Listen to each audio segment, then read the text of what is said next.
Need a search engine optimization SEO services? Then get in touch with our professional and friendly team to learn more about our range of custom and tailored services designed to suit your exact needs.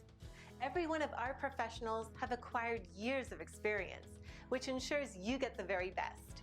Our experienced staff is waiting to hear from you and to answer any specific questions that you may have on how we can meet your needs. Just ask for a consultation and let us prove our commitment to you as we promise to maintain the highest level of quality and commitment. Your satisfaction is our prime concern. So please, don't hesitate to get in contact with us and let us show you all the great options we have.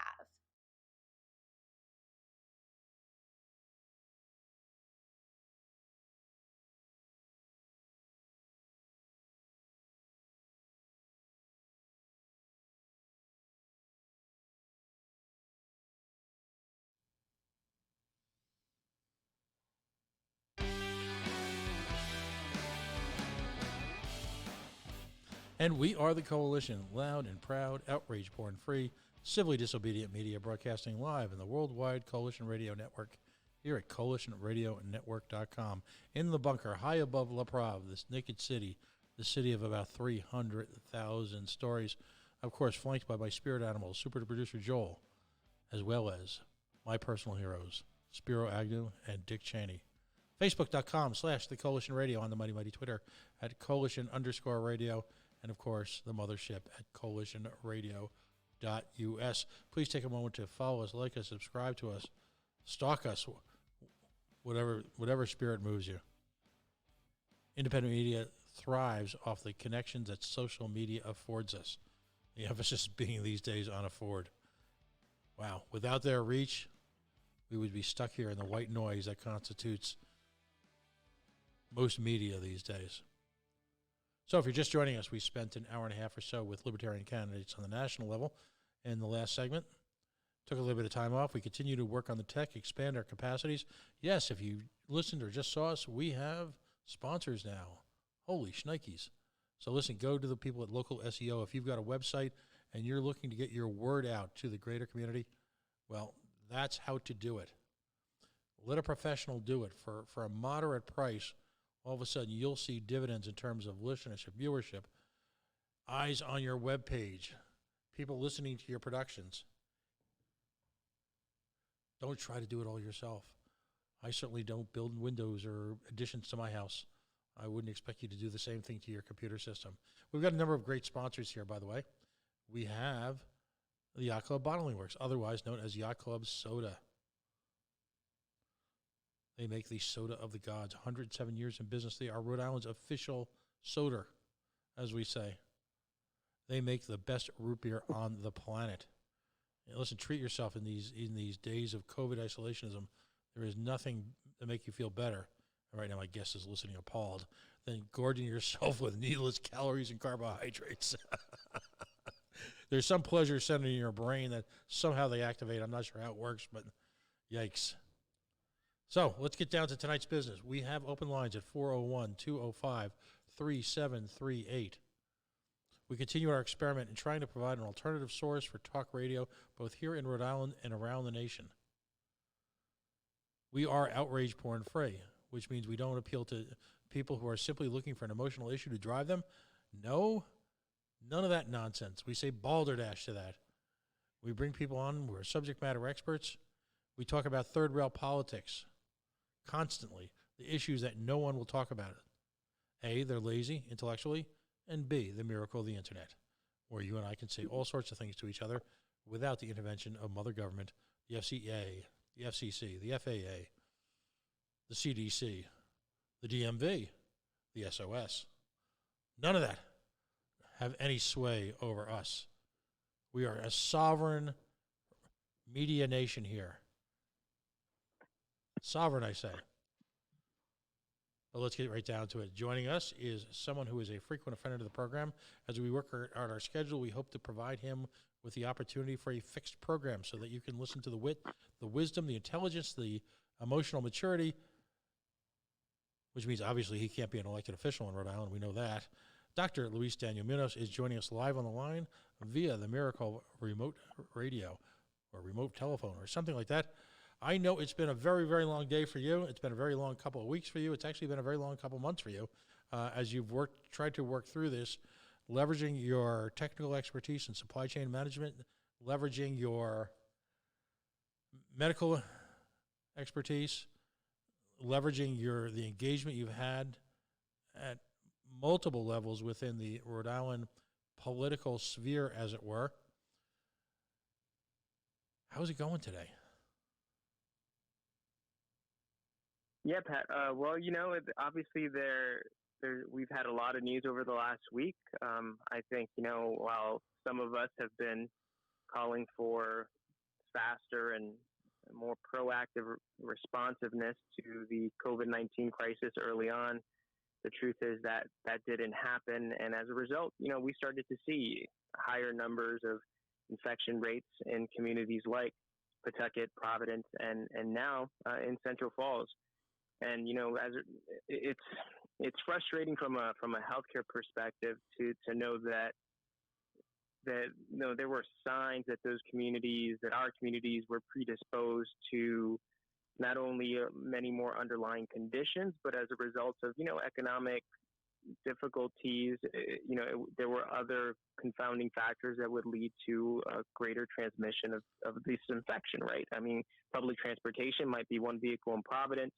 In Central Falls, there may be less, it may be more walking, and walking may be the primary source of transportation, but ultimately it's the proximity and density of that community that also predisposes it to greater transmission. On top of that, it's compounded by the fact that we have many communities that don't speak English as a first language, and I feel like the outreach, and I've communicated this in the past, has been minimal in terms of outreach in different languages to those different communities. And even now, where there's some progress being made, and I want to acknowledge that, today there was some mention of mobilizing the National Guard to create mobile testing vehicles to go to vulnerable populations, those with disabilities and those senior citizens that may need access. Additionally, there was talk of expanding testing sites, specifically a mention of one in Central Falls, which, given the fact that there have been recent reports that some individuals in Central Falls are being turned away from the health center in Central Falls because they are not members of it, I think that, of course, having an accessible testing site in walking distance that is accessible by all is a positive thing. So those are two areas that, again, I do want to acknowledge the progress that's being made. But I would still say that there are some kind of hidden challenges that the public should continue to be aware of that's going to affect all of our families. And it has to do with the referral system that's still embedded in the testing system of Rhode Island. So what that means essentially is right now, what determines one person getting a test versus another is a criteria, a list of things that one person needs to meet. And while we know that when the demand for testing is not that high, many people that may have some mild symptoms could be given the approval by the doctor or the state hotline to essentially go to a testing site. But I'm helping some officials in the state of Massachusetts with some of the tracing that's going on. And what you start to see in certain towns and cities is that when the demand for tests increases, when it gets too high compared to the amount of tests that are available, that's when those criteria really start to get stringent, right? That's when mild symptoms to moderate symptoms may not be enough to get you a test. And so they may start sending people home. And my concern is that we already know that embedded within most systems in this country, there are selective criteria that often disregard communities of color. And there are many communities that fall within that kind of scope of communities of color, right? I mean, that includes Latinos, that includes Southeast Asians, that includes our Cape Verdean, community members. And so I think it really should raise attention throughout Central Falls, Pawtucket, Providence, Woonsocket, and across the state, that if we don't have more transparency behind those selection criteria and what they call a DOH, the crisis criteria, that we're going to have a situation here in the state, even if it's not now, it could be in the next surge, which could possibly be in the fall. We'll have a situation where people think that having a testing site nearby is enough without realizing that the door is never going to open for them. And so what I want is open, accessible testing sites. So what the steps that we're taking today, again, are small steps, and what we need to start taking in the state of Rhode Island are bold steps. And this is, someone can say, well, this is political. Well, at this point, if you have to be political to save lives, then so be it.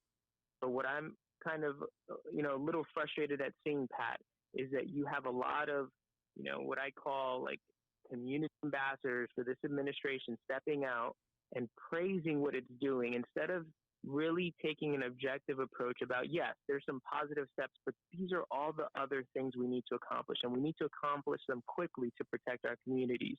So I just won't stand by and see, that type of kind of what I would call, political gaming going on without combating it with, yes, an aggressive, objective approach about the things that communities deserve and should demand today. Where have been the weak spots now? Is it statewide, because so much of the control is at statewide level? And why do you think that folks who, and I'm trying to read between the lines, but without naming names, because that's really unnecessary unless you want to, but why would folks who have positions of, I'll call them responsibility, sometimes self-appointed, sometimes elected, sometimes looked up to by the community, why would they side with an administration that is clearly, by all objective standards, been notoriously late to the game with providing the resources necessary to work within these marginalized communities? Why would I would think they would be outraged if it has to be political. Well, let's be blunt. Everything in this state is political, and you don't get things by asking nicely. And people don't do things around here because they're the right thing to do in terms of government. There are plenty of. Well, that's the thing. That's the thing. I agree, Pat. I agree. And here's the thing. People can play games. They can focus on self-preservation, whether that's career-wise or their, aspirations for politics. But at this point, and let's be clear about what history has shown. The Spanish influenza had two cycles, right? The first wave and the second wave. And in the first wave, less people died. And in the second wave, about 10 times the amount of people that died the first wave died. And so this is just the beginning. And so for all of those individuals, again, I'm speaking frankly here. If you do not receive a paycheck by this administration, and you cannot, so first off, okay, that's great, right? So now you can be objective. But then if you're choosing not to be objective about the situation and to be clear about the necessary call to action that we need in certain areas, such as expanding testing sites, making them more accessible, such as translation and interpretation services that are accessible, that the state workforce is being trained on. If we're not doing those things, but instead saying, well, our governor relative to other governors is doing okay. If that's the type of stance that these so-called community ambassadors want to take, then they're doing a disservice to the community. And I don't need 40 years in politics to understand that. And there are a lot of people in the community that feel it. They feel like they've been disconnected about what's going on, not only the science, not only the healthcare aspects, but also, frankly, the strategic plan or vision that this administration has and what that means for their lives. Because right now the administration seems to be, kind of promoting this idea of reopening the economy, but we don't have an infrastructure of healthcare in the urban core communities that's going to protect those communities against, again, even the second wave of this thing. And the problem being is, as we've discussed often in the past, and for folks who might be listening the first time, Luis and I agree on a lot of things. Some of the let's just say we agree on a lot of the end goals. Sometimes how we get there is different, But my contention is that the government has worked aggressively to eliminate some of the free market alternatives to state-influenced medicine.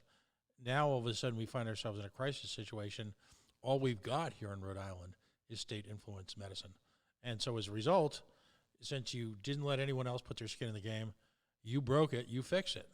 And I'm hoping, by the way, that one of the things, and we're going to call on this, for a number of us are going to call for a stand down in the obstruction against folks who would like to provide competitive services from the free market, because I see where you're coming from, Luis. You would like to see community services, in the neighborhood, part of the fabric of the neighborhood, with an understanding of the neighborhood. And there's two ways that you can do that. Right now, we have neither. Well, and that's the frustration from my part.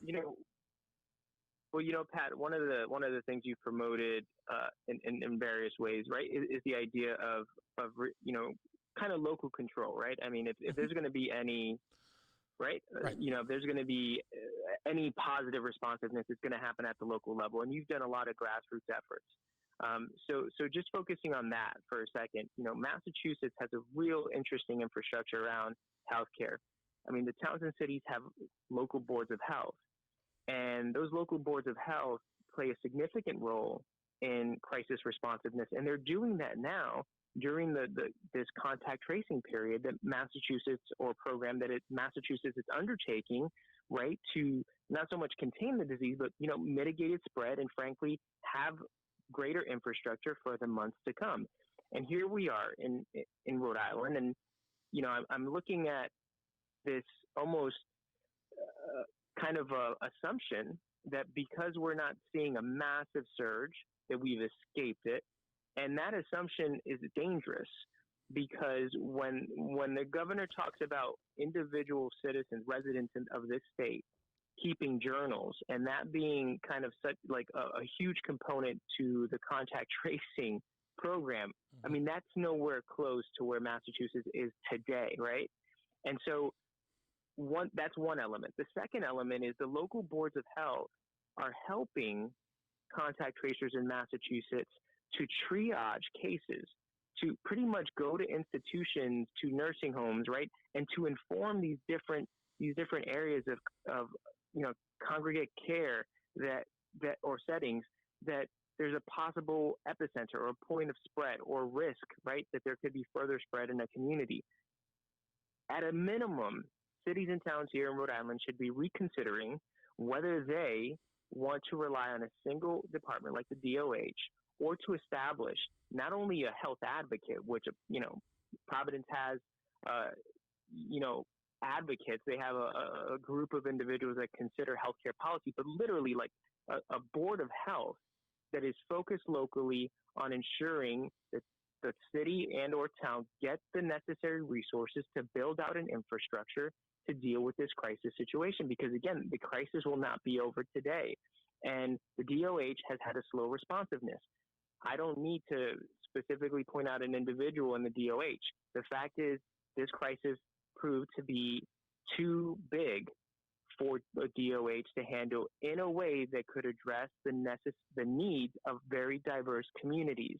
And that's my point. It's very logical. If you aren't able to address the needs of a diverse community in a reasonable time frame that can help reduce the spread of this disease, then the cities and towns should really think creatively about how they can create their own boards of health / DOH units, right, to deal with, to improve the responsiveness of the COVID crisis, even if it's not today, in the next surge.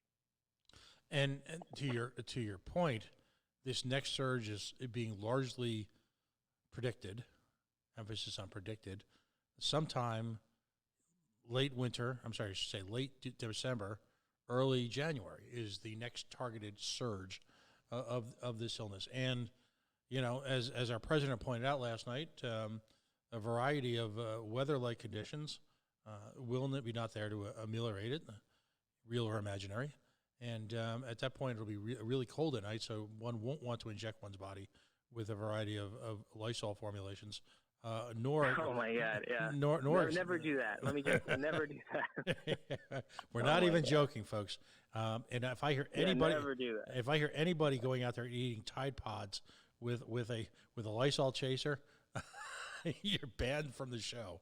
Okay, words fail me. And by the way, just as an aside, to introduce, because this could never be political, right?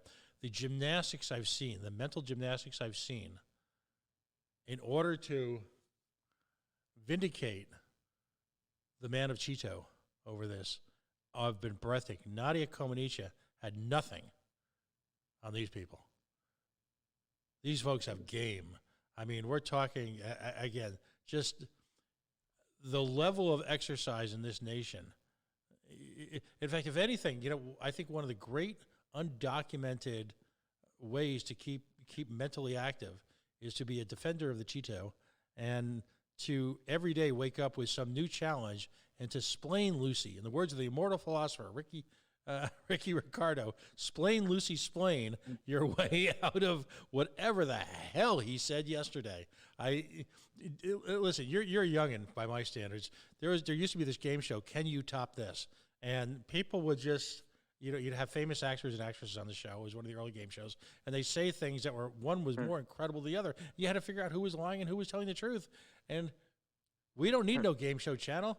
We have the 2-hour broadcast from our president every day. And if you want to debate me on this, if anyone is out there listening to me, please feel free to call in at 401-205-3738 and debate me on it. Because at this point, this just be nuts. What? You've heard the quote, right? You've heard the clip. You've heard the audio, right? At this point, Luis? Yeah. I mean, it's he said it. It's painful. It's painful to listen to. I mean, honestly, anyone in the healthcare space, your heart starts to you almost wonder if you're getting a panic attack because it's one of those things that if you ever said it on a clinical test in med school, you'd probably go to the ethics committee and have been kicked out. Yikes. I guess that's all I can say. That's the official Coalition Radio response to most things. Since we are somewhat of a family channel, all I can say is either 2 words, yikes or oi. That's the range of emotions we have. So I'm sorry, I had to interrupt because it just, we couldn't go the entire evening without acknowledging the geniuses in D.C. Does it surprise you, by the way, there was a poll that was widely disseminated yesterday by the Hassenfeld Institute, Mr. Hassenfeld being one of the scions, if you will, of the Hasbro Corporation, which has been, to their credit, has been a wonderful benefactor, a wonderful corporate player in town, if you will. They've contributed mightily to the fabric of Rhode Island, both through employment and through charity, without asking the big asks like Don Grebian seems to promote every 2 weeks. I'm sure at some point they will, but they don't. So a couple of things. The overwhelming favorable support that our governor is getting. So I'm going to put you on the hot spot for a second here. Is that, in your IMHO, in your humble opinion, is that remarks largely because of the style points she gets, the way she runs her press conferences, or do you think she deserves an 80 or 90% approval rating? What kind of report card grade would you give her? Well, I mean, let me be clear in my stance on polls and on the kind of complicit establishment around the establishment, right? You have the, biased mainstream media outlets and paid pollsters, right? They push out propaganda and they use polls as a vehicle for that propaganda. But if at any point in history numbers matter, my hope is that, the public today is paying more attention to that. I mean, we're seeing statistics and graphs and charts and peaks and surges and flatten the curve. And so now that everyone's actually thinking about these numbers and why they matter, just apply the same logic to these polls. I mean, you have a poll that collects information from 410 people, all of which have landlines, which speaks a lot to the, specific demographics that they represent. and even may allude to whether they're still working or not working, and so there's really this sample bias in terms of the individuals that you're getting the information from that don't represent the diverse communities across the state of Rhode Island. And when I say diverse, it's not only ethnic, it's not only race. I mean, it's even income, right? I mean, it's all of those factors contributing. So I'm trying to put all of this out there to say that when 410 people complete a survey and it comes back, and they were carefully selected at that, and it comes back and says that the governor has an 81% approval rating, I don't buy that that's a representation of what most of Rhode Island believes, at least not an aggregate total rate. Now, does she have a way of presenting herself that's very respectful and and professional? I mean, yes. I mean, she's I would hope that anyone that has that position would, if they don't already have it, at least practice presenting themselves in a professional manner. But that's not my concern. My concern is that much of the rhetoric and that presentation oftentimes just masks the fact that a ton of information is being omitted from press conferences, right? Bingo. And if anyone were to hit rewind on those press conferences, it would be really, it'd be a great experiment to see how much information could have been communicated 6 weeks ago that was intentionally not communicated, but suddenly communicated, 6 weeks later.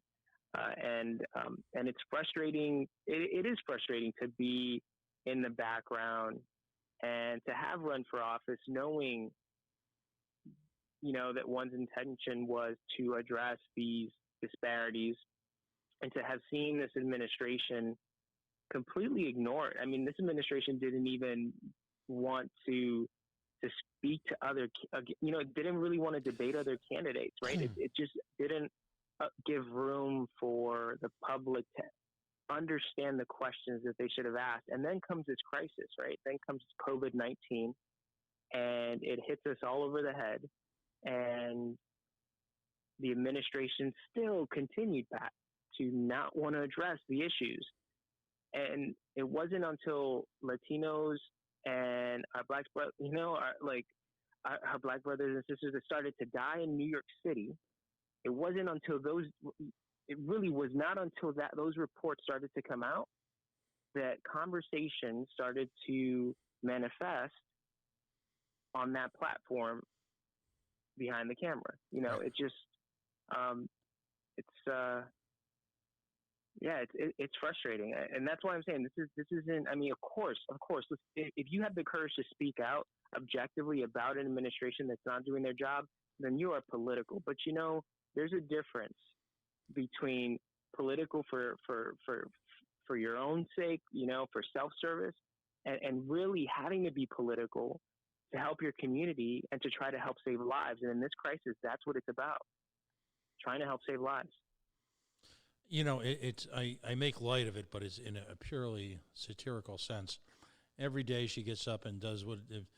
Luis, have you ever seen the movie The Mighty Ducks? Okay. I recall it. So now, when you look, I'm going to challenge you. When you look at her, if she does her hellish interviews tomorrow, her press conference, I'm convinced that when she was studying how to set up her press conferences, she went to see the movie The Mighty Ducks, or maybe her kids had it at home, because they got that flying V thing going on. All right.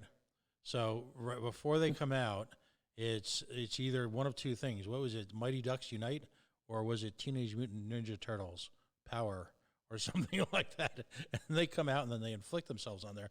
You've got, again, the Garrahy-like, and for folks who are newer to Rhode Island, Governor Garrahy was quite the force during the blizzard of 1978. And he sort of was the progenitor, if you will, of the whole come out in the flannel shirt every day, and clearly had that look like he'd just been outside in the storm working for the people of Rhode Island. And I've met him a couple times, and I actually think he was probably out there working for the people of Rhode Island. He was the real deal, the genuine thing.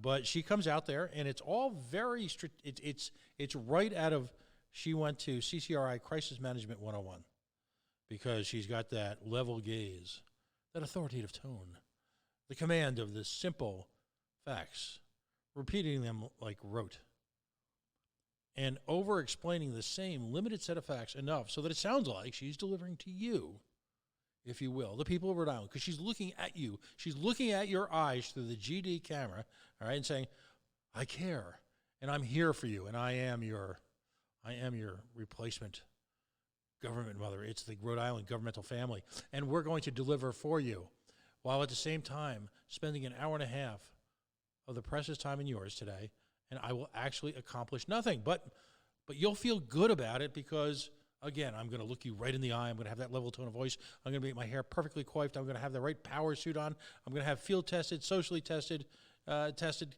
colors. For I think it'll imbue power yet control, a soft control, not someone to be feared of, but someone to be loved and respected.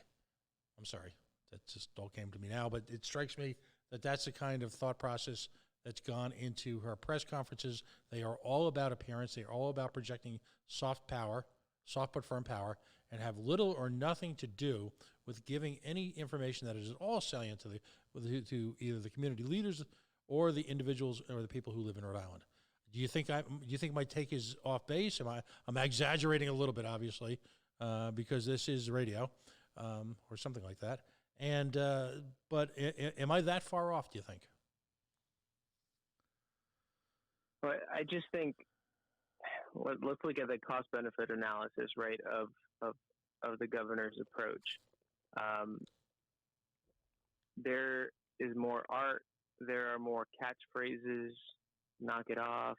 There's posters. There's all of these things that are creating symbols around the level of authority that, she's projected on certain statements. But what I find interesting is, or the question is, will those symbols outlast the generational trauma that will result from families in the urban core that have already been destroyed by this economic recession, when those families are then also disproportionately impacted by COVID-19? Will her symbols, outlast that? I don't think so. We've got a caller. So if you're listening to the show, we've been experimenting with the tech.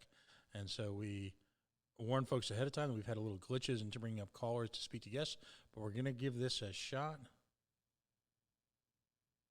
All right. Hey, guys. First-time caller, long-time listener. Thank you so much for taking my call. My question is for Dr. Munoz. I'm just, I'm thinking about, obviously, the number of deaths from COVID-19 and, not making light of it at all. It's definitely had a much higher rate of mortality, I think, than a regular flu, because if you think about it, the amount of deaths are over a compressed time period where the flu is a complete flu season. I guess my question is, at what point do you think, politically or otherwise, there'll be some sort of calculus done to see how long we're going to keep the country closed down for this? In other words, at one point, will they look at the economic destruction and the amount of, for instance, people being desperate enough to commit suicide or commit violent crimes, and see that the casualty toll from that might at some point outweigh the casualty toll from the virus? Do you think at some point they'll do that kind of calculus? Because I wouldn't put it past this governor to be already doing that kind of math in her mind. Did you get that, Luis? Yeah, I did. I appreciate the question, and I think we do have to recognize that that human beings die for many reasons, and we have a lot of historical data to understand other diseases, right? We have historical data to understand lung disease and diabetes and heart disease, and we even accidents on the road, right? We have some data there. And when you take that data and those numbers and you compare it against what we see now, largely because of the preventive measures we've taken, they may seem much higher, right? And so people that look at COVID-19 and may not know as much about the virus and just really focus on the symptoms might say, well, this seems like just slightly a little more severe than the flu.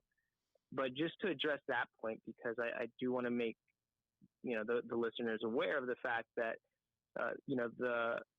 the transmissibility of COVID-19 is greater than the flu.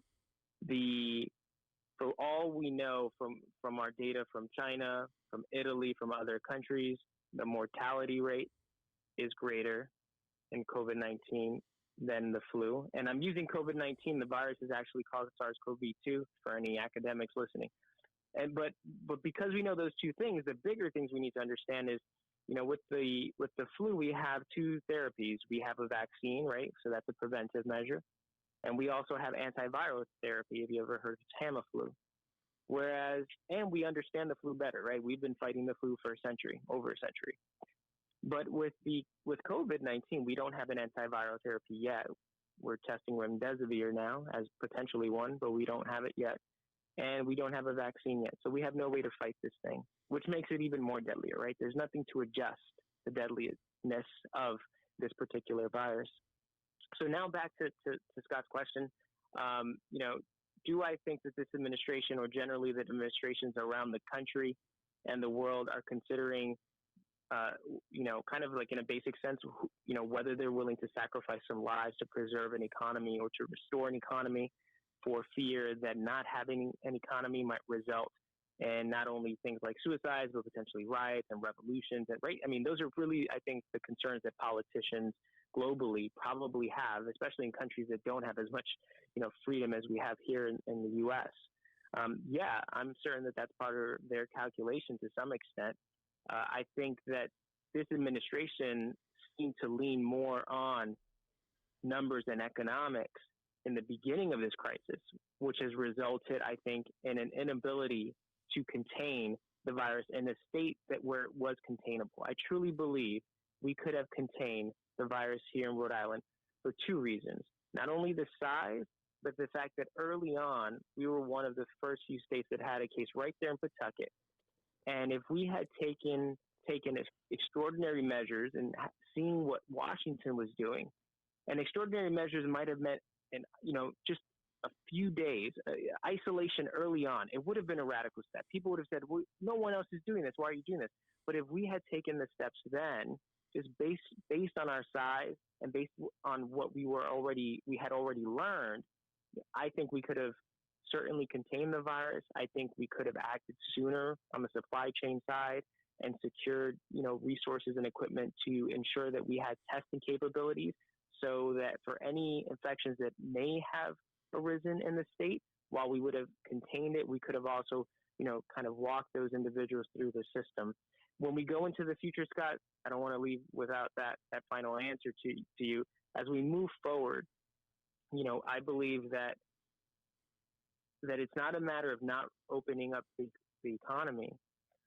It's a matter of, are we taking the appropriate steps and placing the appropriate safeguards to give communities the best chance to survive? And it is not restricting 60-year-olds to their homes, right? It is not treating one community different than the other. I'm talking about infrastructure changes. I'm talking about putting more testing sites up, expanding our healthcare workforce, even changing the way that healthcare providers can work in this state, which New York made some radical changes. I mean, those are the types of things that we need to do here. And I believe that if we take those steps, we may not be able to save everyone, but I've said this before. But for those that, we may lose, if we do this right, they'll have someone right next to them to hold their hand. But if we don't do this right, and if we see the same patterns that we've seen elsewhere, people will not only die, but they'll die alone. And this is what the reality of what we need to consider. The changes we need today for our communities are going to allow us to preserve, our humanity and compassion in their last moments of life. So Scott, I don't have the answer to how do we grow, reopen the economy perfectly and save every life. But I know that if we reopen it without these infrastructure improvements, we're going to lose many more lives. And I do think that the trauma of those losses will have a significant impact on the economy. And even if it doesn't destroy it, it'll certainly slow its reconstruction. All right, man. Well, thanks very much. I really appreciate your well thought out response. Thanks for calling, and don't be a stranger, please, folks. If you're just joining us, we have one of our repeat offenders here, someone who has joined us actually now on and off for a couple of years. It's been a couple of years, buddy. Dr. Luis Daniel Munoz. He is. I refer to him in the publicity for the show. He is a innovator, and he is a human, as well as an accomplished medical professional, as well as a community healthcare activist. And so in doing that, he presents really, and by the way, is a product of, if you will, the streets of Rhode Island. He is that rags to riches story, if you will, not only just on a business level, but I think also on I'll call it a local hero level, because he has returned to the community from which he came, and is seeking fundamental change, and he's willing to do the shoe leather for it. It's not just a question of prognosticating from afar. It's not just a question of the written pieces, which he does, that you can find in places like Medium, that are so well written, so articulate, and also simultaneously very accessible, but his willingness to get his hands dirty at multiple levels to try and make this happen. In other words, he's got skin in the game, as we used to say back in my generation. If you're interested in calling, we would love to have you call. We have folks who have called literally from around the nation in the few short weeks that we've been in business here. The phone number is area code 401-205-3738. A lot of folks who listen to this are what I call the digital generation. We won't bite unless you want to, unless you want us to. It's a conversation as opposed to, I believe, the awkwardness of say, an AMA. An AMA, for folks who don't know, is an Ask Me Anything, where you type a question. Here, you actually can engage in a back and forth, if you wish, with any of the subject matter experts that we have on as guests. And we're going to be, the schedule is rather fluid here. We've only been in business for a little less than a month. The talk radio thing's been only going on for a few weeks, but we're working on refining a schedule and approach to see what works for folks. We tend to come on later at night, which works well for some folks. I know the people, it's a oddly exhausting time. I know myself personally, because of the stress of the situation, I react by wanting to sleep more, which is ironic because I very rarely sleep. So, we all are all trying to find our way in this, and it's difficult. We go into a weekend where days are blending into nights into days. No one, it's fair to say, unless you're a medical, let's throw this one at you, Elise. No one is really absorbing anything remotely like a normal work schedule, normal life schedule. For those folks who have been furloughed and who are staying true to the notion of staying at home, it's, again, this day into night, night into day. The other extreme is for those folks who are truly necessary, our medical professionals, our first responders, who are literally, in many cases, working themselves into the ground. I mean, they are just a hellish existence. And for those who trump around and somehow manage to find an empty hospital wing and claim that this crisis is not real, I would point out to you Brooklyn and Queens, New York, for whom thousands of people have died. They weren't crisis actors. They weren't invented. It's very, very real. And they've left us. And based on that, this conversation, as much as we do observe some dark humor from time to time, should carry with it all the seriousness for which those lives should be respected. We were talking about before the call the run-up into round two, because there will be a round two. And we take that from history in the form of the Spanish flu. We take that from, folks who are actually went to medical school and are epidemiologists, not folks who have found their online course at the Acme School of Epidemiology. By the way, it's been a month. We're going on 2 months for some folks. I read a couple articles on the internet, so I find myself qualified to talk about medical solutions and the fact that you've got all the buzzwords down now. How do you react to that at this point? So it's well, a couple of things. Well, I'll answer that, and I do want to mention something regarding, shout out to healthcare workers too. So in terms of that, I do want to respect the individual that self-teaches, right? That has the courage to go out there and dedicate the time to pick up a book and read through it and really become an expert. And largely, I've said this before, a lot of medical school is taking tons of information in by reading a lot. But more importantly than just reading and learning, they teach us to, how to index that information in our minds, how to reference it, and how to responsibly, research. And when I say responsibly research, it's when to draw conclusions, when do you have enough information to draw conclusions, and what metrics can you use to validate your conclusions. And it takes time. I mean, it takes a lot of time to get comfortable in that space. And frankly, even the best scientists, oftentimes wonder whether they're doing it the right way, right? And that's why they find new ways of doing things sometimes, because they feel that maybe the old ways didn't work.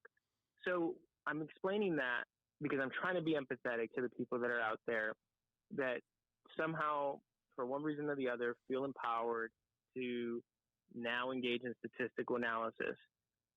My concern, though, Pat, is that some people are taking 2 data points on a chart, and frankly, I think the way that this administration is presenting the data, it kind of is encouraging that behavior, and they're taking 2 points on a chart and drawing huge conclusions, right? Mm-hmm. And those conclusions are, I think, misinforming other members of the community because it's just completely disconnected from the real science. It's a statistical number. It's a chart, but it's not talking about the pathophysiology, how this disease courses through communities, how it kills. And so I do have some concerns with that. And I've been doing my best. I've said it before. When you see disinformation, right, that is the like the intentional manipulation of information for your own personal purposes. That's at least how I define it. When you see that, squash it. But when you see misinformation at every opportunity you have, like, correct it. And I've been trying to just do my best to share as much knowledge as I have with individuals that may be not necessarily approaching the numbers in the appropriate scientific way. So I really truly try to be gentle when I see economists and when I see people who know better selecting 2 data points to try to make their own case. That is frustrating. Yeah, it's you're as always, you're very polite. You say it's frustrating. I find it infuriating because for a lot of folks, it takes a lot of extra steps because they're not the methodology. It's not part of their routine. They're not economists. They're not medical professionals. They're very bright people. They're intellectually curious, which is why they're engaging. But at the same time, they're looking for solutions, and to be misled through artifice, intentional or not, is frankly disgusting given the circumstances. The spin that comes out of so many There's a lot of machines. snake oil out there today. Right. Yeah. And the agendas have taken over at a time when you couldn't possibly think that agendas would be so prominent. And that may be the single biggest difference between this and our last truly national crisis. And I'll go back, and I lost a lot of friends on 9/11. So when I don't as dramatic as it was the difference being is that 9/11 impacted a handful of communities severely. It was a violation of our country, but it was also an event that had a beginning and an end. In full disclosure, I used to work in the World Trade Center in New York, and I lost friends, people that I'd worked with for years on 9/11. So it's not something that I take lightly. But when I go back to our last national event, if you will, I'd have to go back to World War II.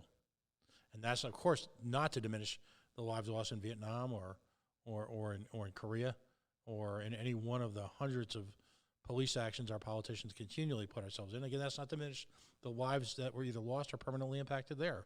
You know, the Gulf Wars. I can't possibly do that. But something like World War II would have to be the last time the entire world was literally not just at risk, but thrown into a situation where, you know, you had this type of global involvement. And there was a different spirit at the time, I'd like to say. My father is a veteran of World War II. He's 97 years old, double Purple Heart winner. He's still with us. Wow. And they will point to the spirit of shared sacrifice that existed. And while I don't doubt that there were times when government used the power of their bully pulpit and their they didn't call it spin back then, but to motivate a nation towards a certain reaction, I have no doubt about that. I just think it was different then. I don't think there was quite as much personal self-aggrandizement at stake. But let me ask you that question. You're on the front lines of this. You see a lot of this. Do you sense that in the year 2020 we've got a nation willing to engage in shared sacrifice, or a world willing to engage in shared sacrifice on a voluntary basis to look out for each other? I want to believe that we have the potential. Specifically, I would say I want to believe that the American spirit is still alive and thriving, right? And I think that deep down in all of us it is. I think we see it, right, with every out here, at least in Rhode Island, with every Red Sox game and with every Patriot game. But I do think that in this age of like influencers, social media influencers, I think that we have, I don't want to say lost something, but I think it's kind of burrowed further inside of us, right? Harder to extract, the sense that we can all be connected to a single cause, that we can all, succeed together. And it's, you don't see that on the front lines though. Let me be clear. And so this is what I wanted to say earlier. On the front lines, everyone depends on one another, right? The nurses, the physicians, the technicians, it all needs to work. The protocols all need to work. Everybody has a place. And the focus is the person that you're saving at any given time. And what I want to add to that is that what we're seeing throughout the United States, specifically in some states, and, I think many more states will start to see it, residents that have dedicated, medical residents, right, years to educating themselves, they are moving up the clinical training years, which is residency. They're making, $60,000 a year and working 80 to 100 hours. Now with the crisis, they actually removed the 80-hour rule, so they can easily be working 100 hours a week. And hospitals are now cutting their pay. And these, it kind of like, it's just unbelievable. I mean, that some medical, graduates would have $250,000, $400,000 in debt. They took the Hippocratic Oath. They believe in service. They are part of teams that are saving lives. They're not seeing their families. They're not sleeping. They're willing to risk their lives now, and they won't even have enough to pay their student debt when the bills start to come again in the fall.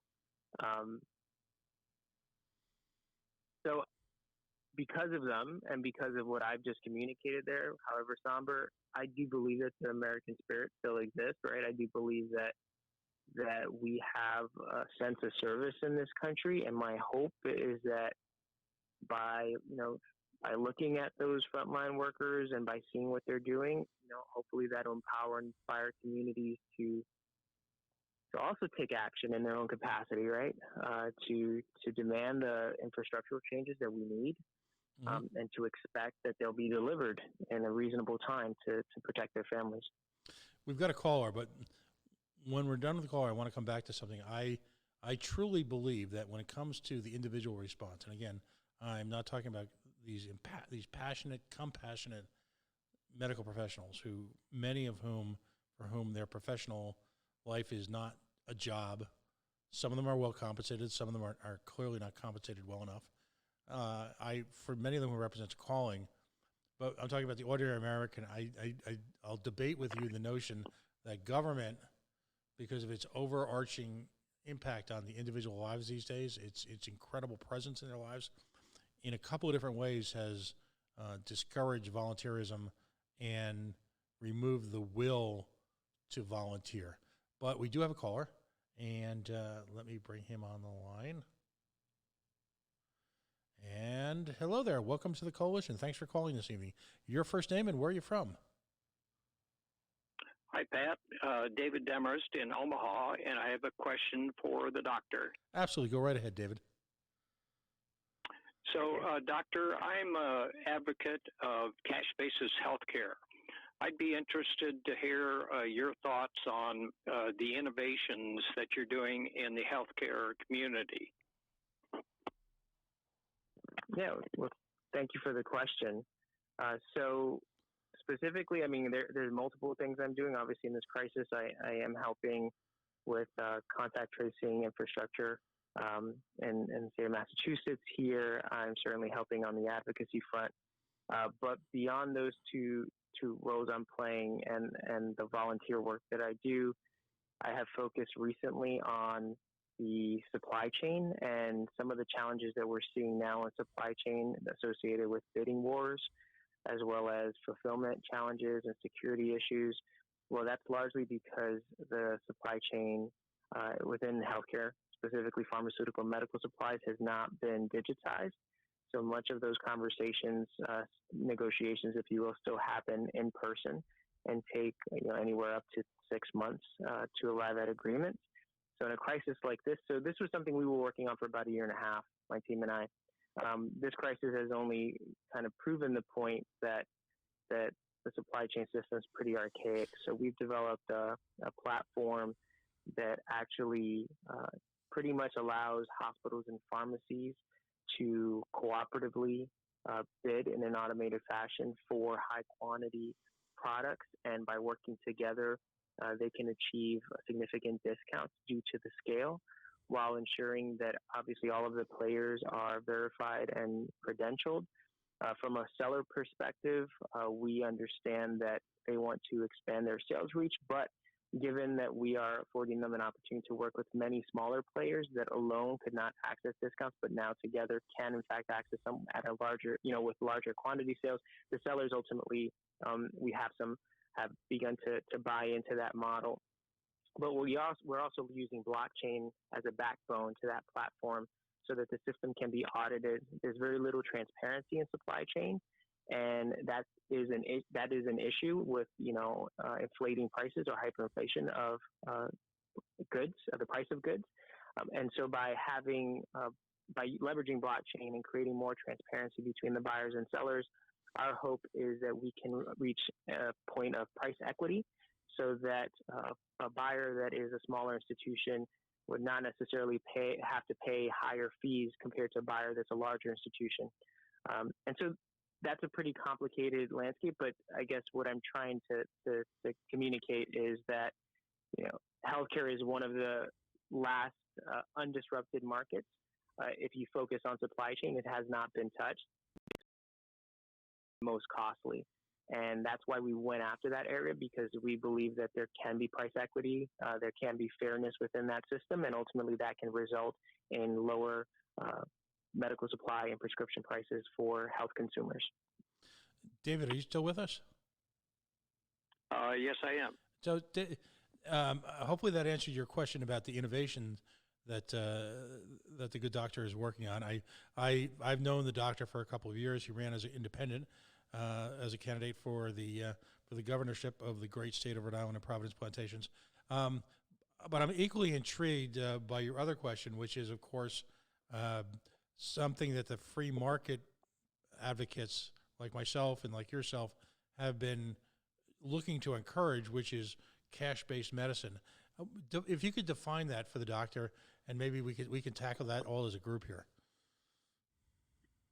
Sure. So, cash basis medicine would be as opposed to allopathic care, which is insurance based, essentially Obamacare or ACA or however you want to look at it.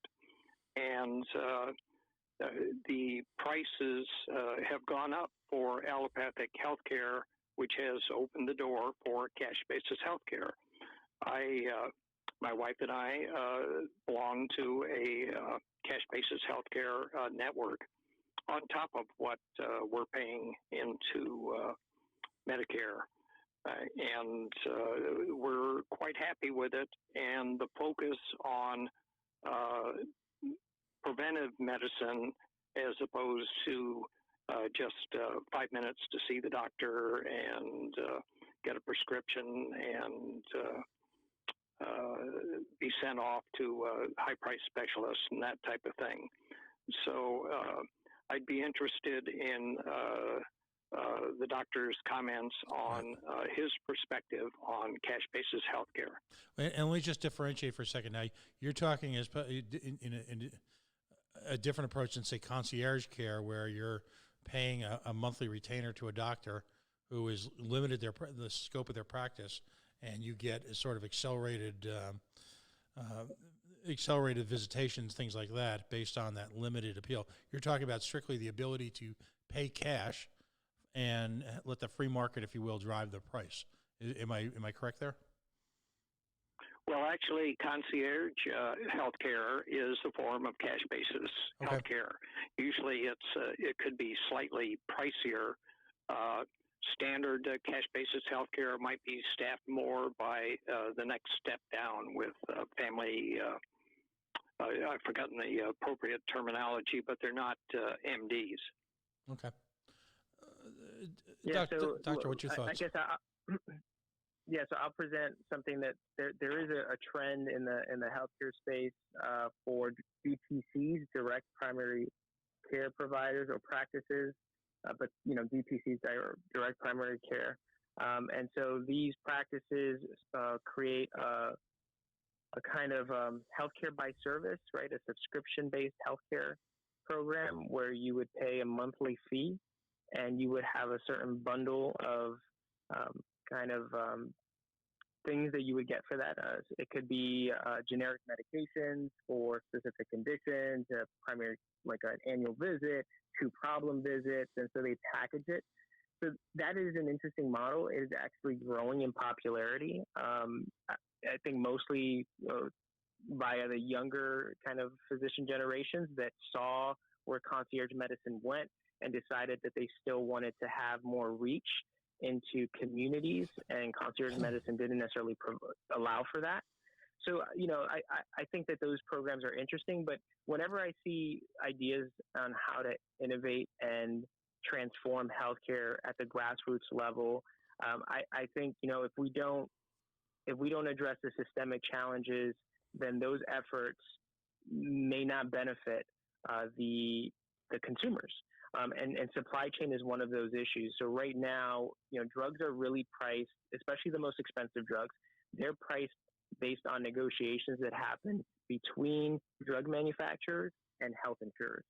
And so drug manufacturers and health insurers agree that a price of a drug can be high as long as the manufacturers provide the insurers with a rebate. So what happens is they buy a drug for $100 knowing that they'll get a $50 rebate, and the drug is sold to consumers at a price point that is the full price. And so the insurance company covers a portion of that, but most of the time the consumer ends up paying a significant out-of-pocket cost. So if you were a DPC, if you were a direct primary care provider, even if you had your subscription-based model, but if a patient needed a specific drug and that drug is priced high and there really is not a generic version, then even as a DPC, as a direct primary care provider, you're kind of, there's no competitive edge that you can provide for that consumer the only your competitor is the insurance company that made the agreement with the manufacturer and that designed a rebate program so that the insurance company can have, half of that back and then, cover a small percentage of the drug for those that pay premiums into the insurance company. So, I know that it's probably getting a little complicated, but my point is I think that those grassroots efforts are great. I mean, I think DPCs are doing wonderful work. And if we were just solely talking about chronic diseases like diabetes management, high blood pressure, hypertension management that have generic drugs associated with them in terms of prescriptions, I think a subscription model for healthcare is wonderful, especially for those that can't afford to pay into the price of health insurance premiums.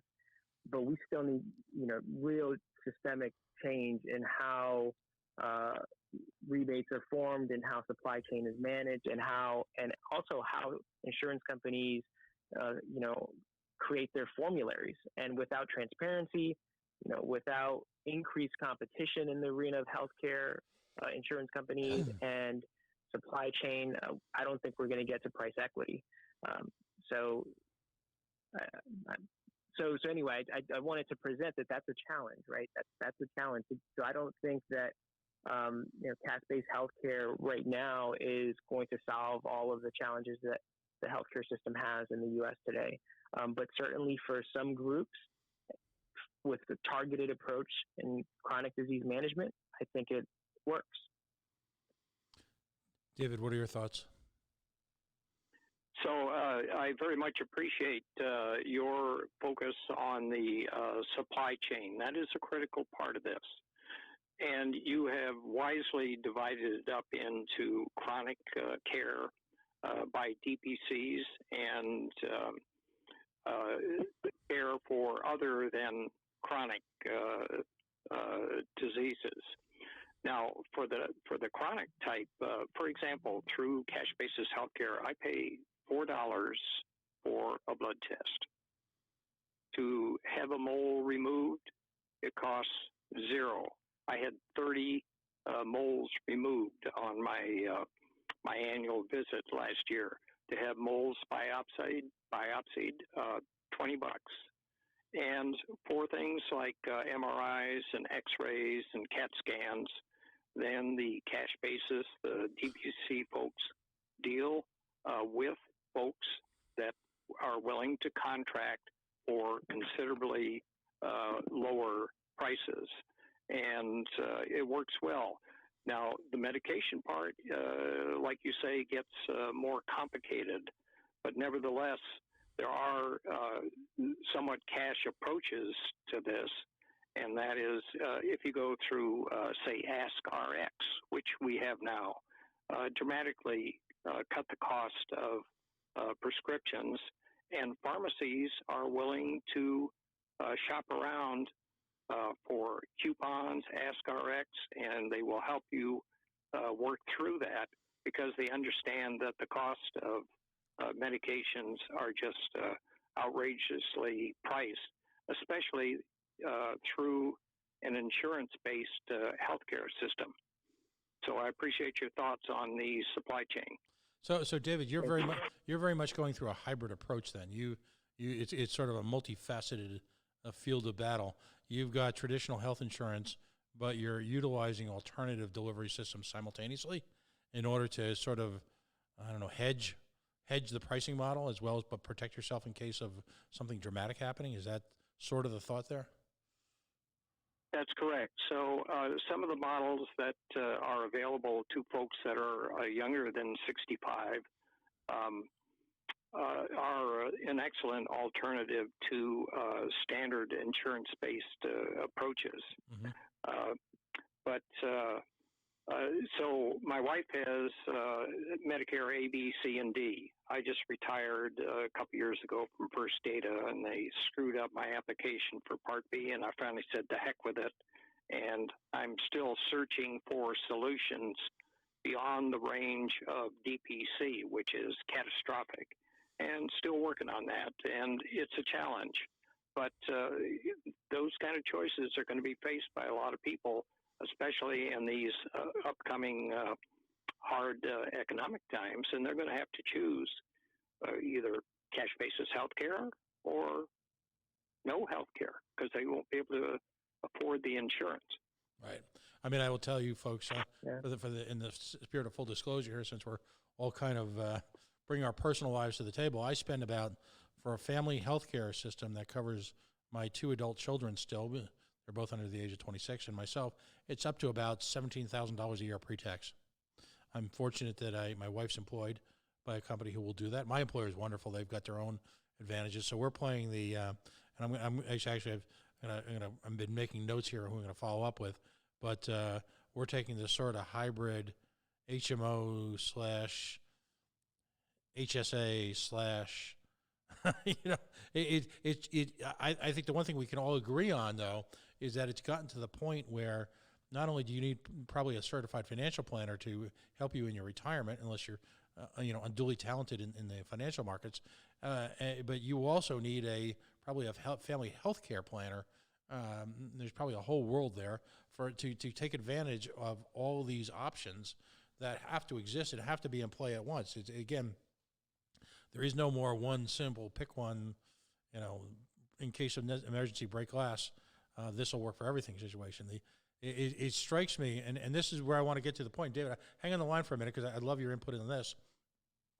2 things.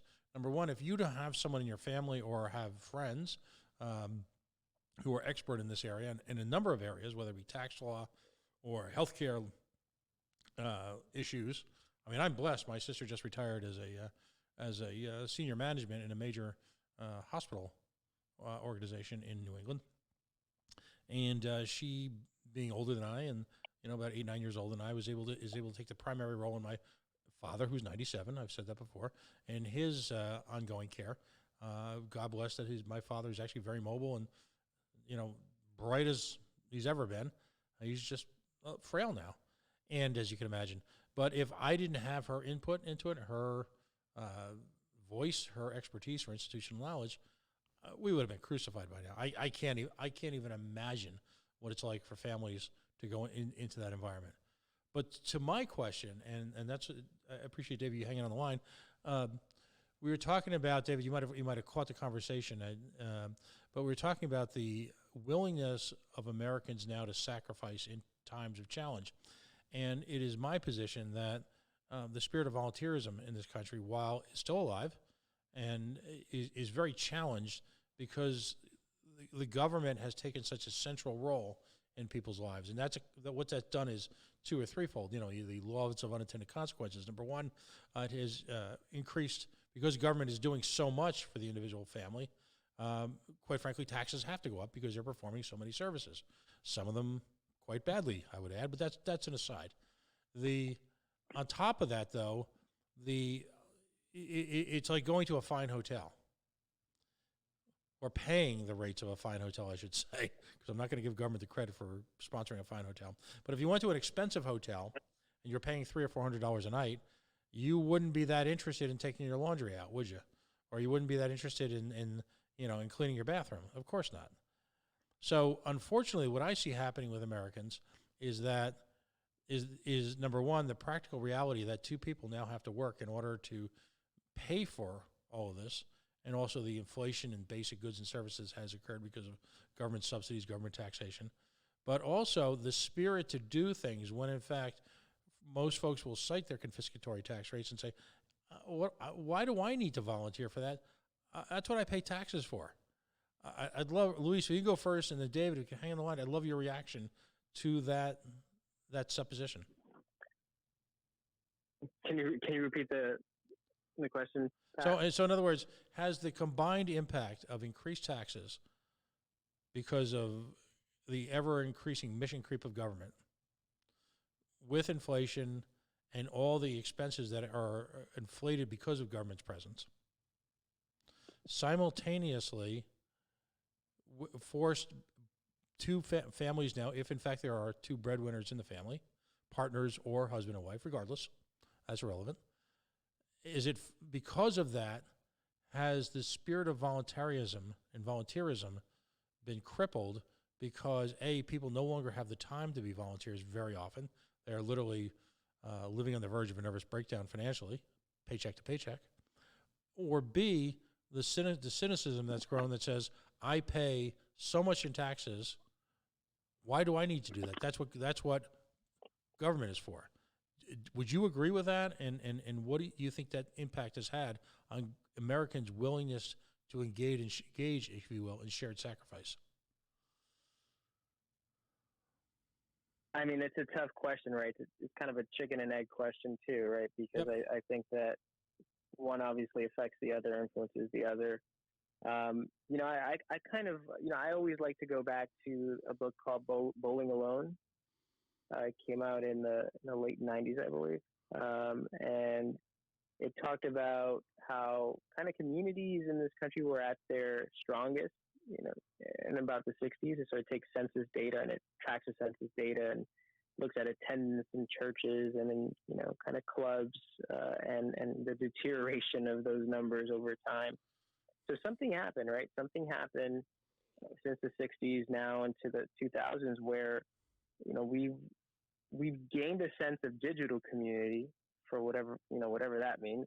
But we've lost that real kind of tangible attachment that we have to community, whether it's the get-togethers that they might have, the block parties that a community might undertake. And there are a lot of reasons for that, Pat.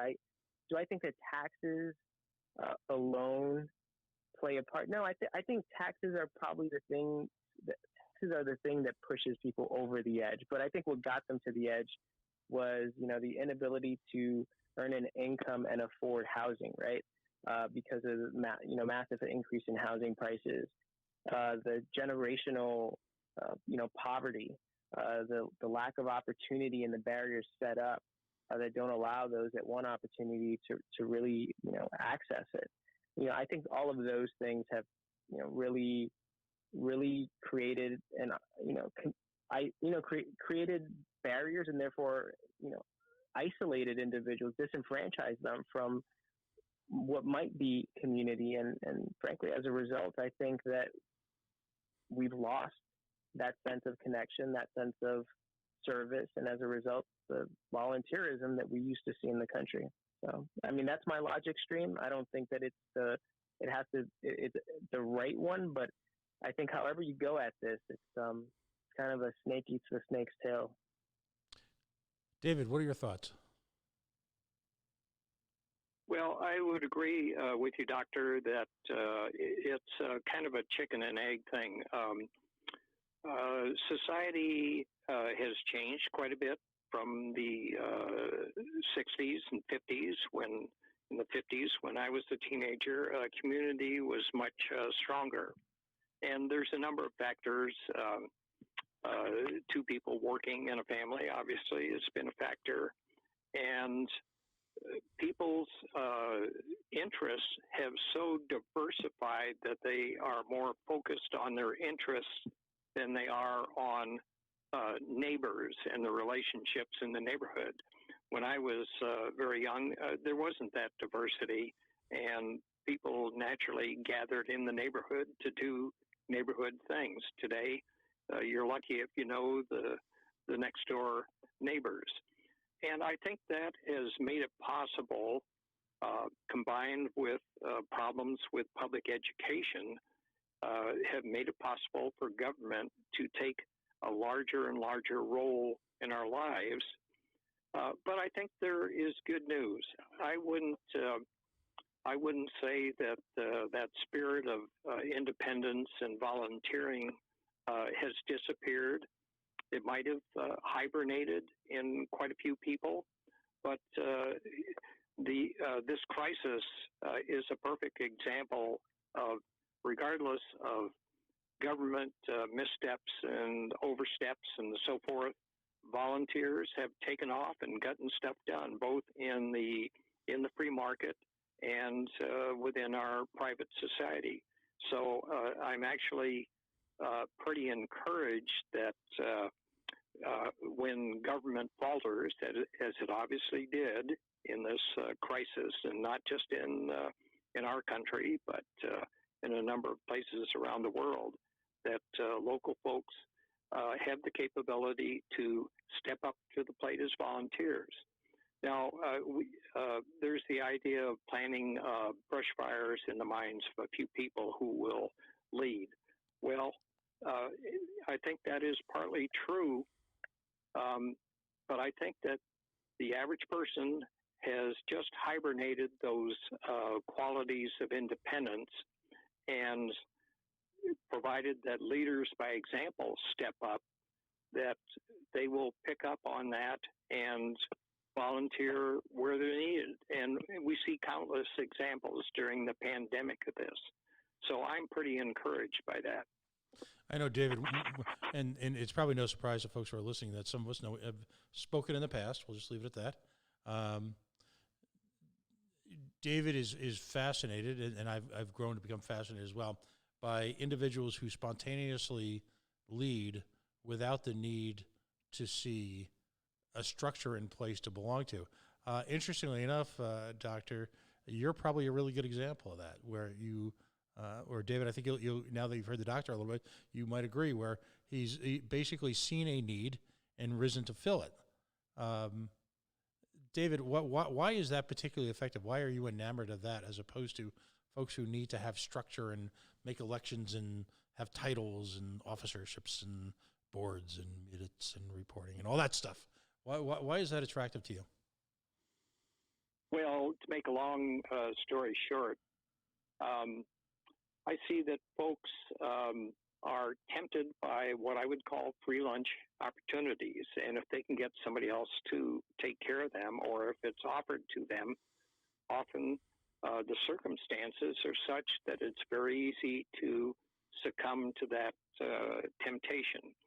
But I'm still optimistic. The reality is that the human species continues to survive and make progress despite all this interference, which tells me in balance that the dominant force that motivates most people is what I would call the earned lunch motivation, as opposed to the free lunch motivation. And Doctor, I think you are a perfect example of that. You've picked out an area that you felt needed attention, and you took the bull by the horns and charged in there.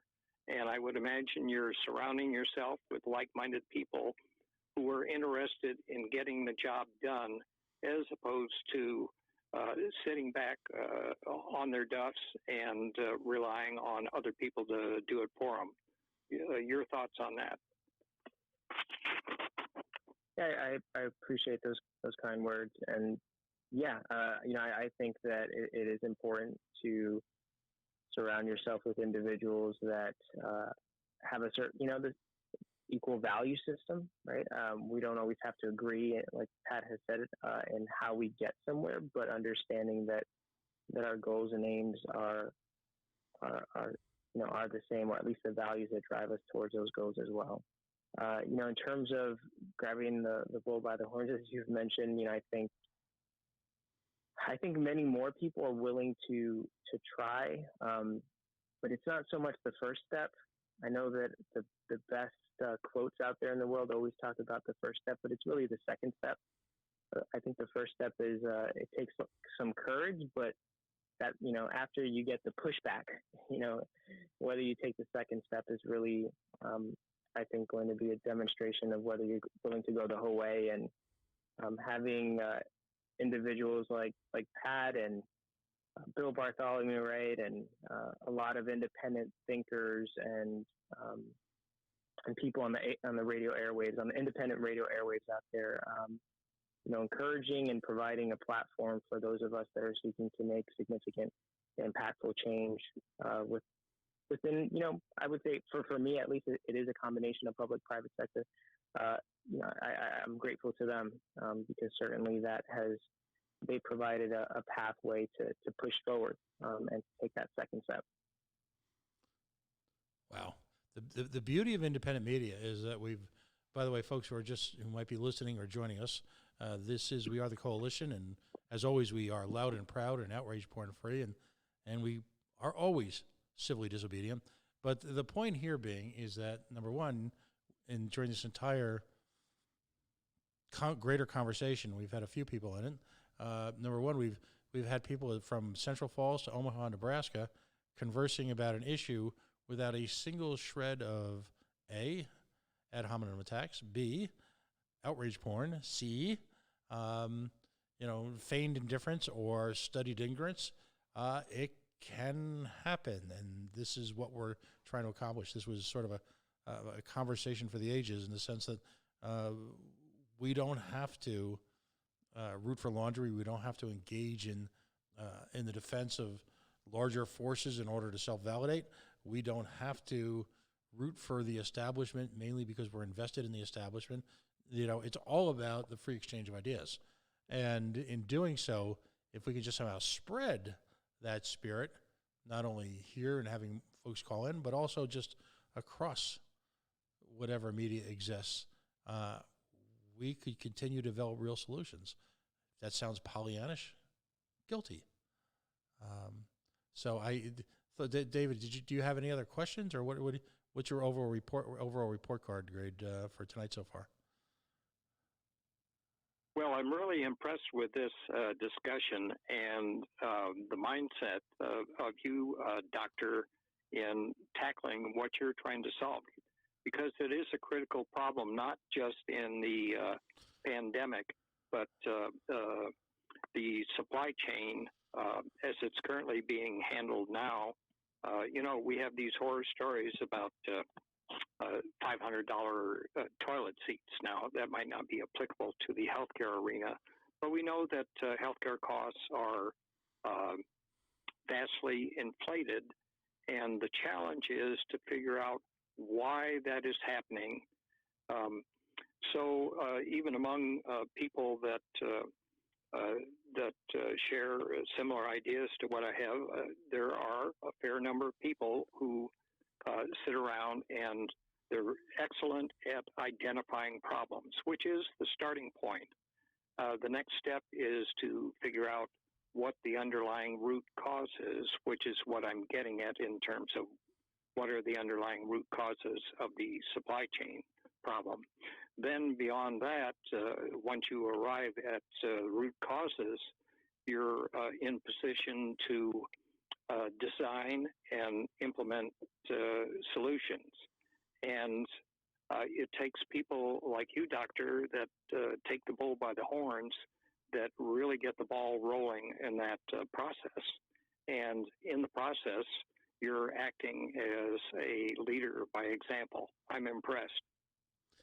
Oh, there you go. Thank you very much. Hey, David, listen, thanks for calling in tonight, as always. Thank you so much. I very much enjoyed the questions and the discussion. And thank you both, and I hope to talk to you both later. All right. Have a wonderful night, Dave. Yeah, looking forward to it. Dave from Omaha. That's you got to have that call right in radio lingo. There was if you're a fan of Boston sports radio, for years there was a guy named Butch from the Cape. And Butch from the Cape was the ultimate New York Yankees fan, as I remember, in the middle of the hardest, toughest section of Boston talk radio. But everyone knew him as Butch for the Cape. And one day, Butch left the mortar coil and left for a better place. He passed, as they say. And they literally mourned him on Boston sports radio because the conversation was just astonishing whenever. But people waited for Butch from the Cape to call in, and again, this is talk radio with a twist. It's because it's digital, we can reach across the entire nation. We're not limited to one area, although there are a handful of radio stations that I revere. WBC in Boston, AM 1030, the big AM 1030, based out of Boston. I once made a call from them and heard. Those days are ending, though. Radio seems, sadly, and I always refer to radio in the common nomenclature as the theater of the mind. The radio, as we know it, is largely going away. And so it's being replaced by digital. It's been replaced by digital to some extent. And as opposed to I constantly refer to the AMAs, which are wonderful ideas. You've got someone on a video stream and you type in a question and they ask them, but if you listen to the back and forth that can occur, the exchange of ideas from two people who have never met, I hope you do sometime, I hope you guys meet, but who may never meet, a gentleman who's an entrepreneur and and I think a very broad Renaissance-style thinker in Omaha, Nebraska. And you've got a young activist doctor in Central Falls, Rhode Island.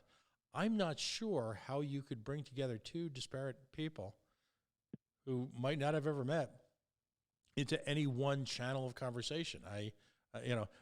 That's the potential of this. What do you think about that, Lucy? I mean, the sheer potential of being able to bring together people to have a conversation like that because of the miracle, as I say, of IP addresses. Yeah, no, I mean, it's great, and it's what I found most interesting is just the synergies, right, and thoughts and in ideas, despite probably experiencing very different, not only cultures, and just because of the geographical differences, but also different healthcare systems, right? I mean, to some extent, we're all struggling under a system-wide, a system that is national and certainly has its challenges. But even when you dig in deep, I mean, there are different health insurance companies that cover different geographies. There are different ways in which smaller healthcare systems innovate around certain challenges. So having that discussion and seeing that there was so much kind of synchrony in what we were thinking and what we were seeing. I don't want to say it's positive or negative. It's just it's at least reassuring, right? That the challenges that we're identifying, others are identifying across the country, and that while we can be very far apart, everyone is working towards solutions, and that's a positive. That in of itself is a positive thing. By the way, the lines are open at area code 401-205-3738.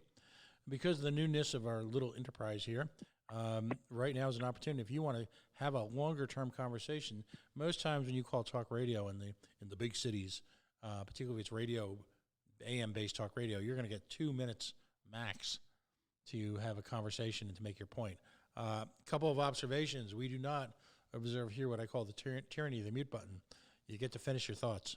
No matter how busy you are, I am never going to mute someone, minus, unless they're being angry or hostile or attacking, or that's just not ever going to happen here. I'm a talk radio junkie. I'm a caller at talk radio. I've been a guest on talk radio. I love the forum. I refer to talk radio as America's Town Hall. It gives unprecedented opportunities for ordinary folks to sometimes to talk to very important people, or people who think they're very important, or people who might be very important and don't realize it at all. But number one, that's the first thing. Number two, given our technology here, and we've kind of finally, as we work through our tech issues, we now have an opportunity for guests to take calls. I don't think I will ever have anyone on the air who's, as a guest, who steadfastly refused to take calls. I don't expect them. In fact, I will say this, the courtesy with which, if you heard our first two callers speak with Dr. Munoz, even though they may agree or disagree, is emblematic of this show's approach. I will never tolerate rudeness towards one of my guests because they're a guest in my home. This show is, in a sense, my home. Lately, with the COVID, as my wife can probably attest, I'm spending more time here than at my home. But that's another conversation. But the whole point is to foster an environment where no one is condescending, no one is rude. Conversation is celebrated, the art of conversation, because there's an interplay. Even if you are not facing each other, where you get verbal cues, eye contact, a hesitation, acknowledging that it's time for someone else to contribute. That's a little bit of a challenge when you're talking over the airwaves, because you don't get those verbal or visual cues from people. So sometimes there's a little bit of talk over because because of different speech patterns.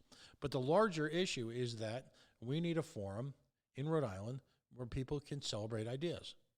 Sometimes ideas for just the sake of ideas. Because it is in the tennis game of back and forth ideas, that folks come up with solutions. Sometimes from the most surprising places. Sometimes folks solve problems. And the mark of true genius to me, and Luis, I'd love your reaction to this, the mark of true genius is when someone solves a problem we didn't even know we had until they went ahead and solved it. The iPhone is an example of that. Camera phones are an example of that. Can you imagine life without camera phones at this point? It's unthinkable. Didn't exist 10 years ago. True disruption, again, is solving problems we didn't know we had. But as someone who I consider a disruptor, you are a disruptive kind of guy on multiple levels. What say you? Am I a disruptive guy? I don't know how to answer that question. Politely what disruptive. I can say is, I mean, well, I think it's important to understand that both as individuals and as a society, and frankly as a system, as anything, right? I mean, place a label on it. It can always be better. And anyone, I think it was Earl Nightingale. He back when vinyls were out, he was like a big motivational speaker, like Tony Robbins, right, of the right of the 50s or 60s, and he said the opposite of courage is not cowardice. He said it's conformity. And I like when I look at and I like it too, because I think, I mean, too often, there's this idea that as long as you're not running away from something, then you're kind of walking towards it, and I think there's too many kind of walking towards it in business, in healthcare, in politics, but really people that are barely stepping forward have decided in one way or the other to conform, right? To give in to the idea that things are working just enough. And I'm just not one of those people. And it's not only a kind of judgment that I place on, systems around me when I, kind of try to identify problems and figure out ways to fix them. But I do it to myself. I think it's important to apply the same judgment to oneself, and to always try to be better and to improve oneself. So if that's what you meant, am I that type of disruptive? Then sure, sure. Fair enough. Now I know you've got a busy day tomorrow, and we're right about the 11:30 break. So Thank you. I'm so glad we reconnected really just a couple weeks ago. We were sort of like ships in the night, as they say, for about a year or so post-election. I'm so glad and grateful that we've reconnected, because you give such powerful voice to our burgeoning little medium here, and so I want to make sure that you know how grateful I am for that time and that the investment you've made in presenting your ideas here on the coalition, and I hope we can, particularly if we get to a point where it calms down a little bit. I hope we can in the coming days arrange a time, maybe a particular time where you can kind of hold forth and maybe hold court, if you will. Let's commit to work on that, and let's keep the conversation going. Yeah, and I just want to thank you as well, Pat. I mean, even whether it was a campaign or now, you always do create an environment that's welcoming, that's one of more so discourse rather than debate, and I think that is a wonderful thing. I think that a lot of people that fall asleep by 8 o'clock are missing out on a great thing. So hopefully, they can kind of end up tuning in as we do more of these. All the conversations, by the way, and it's a great point, are on the Facebook, and we're going to do a little bit better job of cataloging them. I think we've got this one tagged that you're going to be joining, that you were joining. They are on the Facebook, and you can listen to us on the YouTube and on the Twitter via the Miracle Periscope. So that's available, and I think we're going to do a little bit more work on sharing them. In fact, one of our plans is to take some of these shows and put them into replay, so that while you may or may not be able to see them on the Facebook, you can go to our newer site, which is really just you'll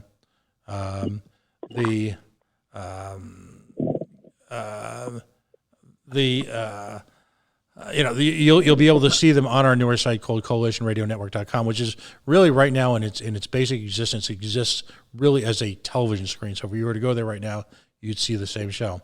But so we're going to take a quick break, and we're going to go to a commercial break for a minute or so.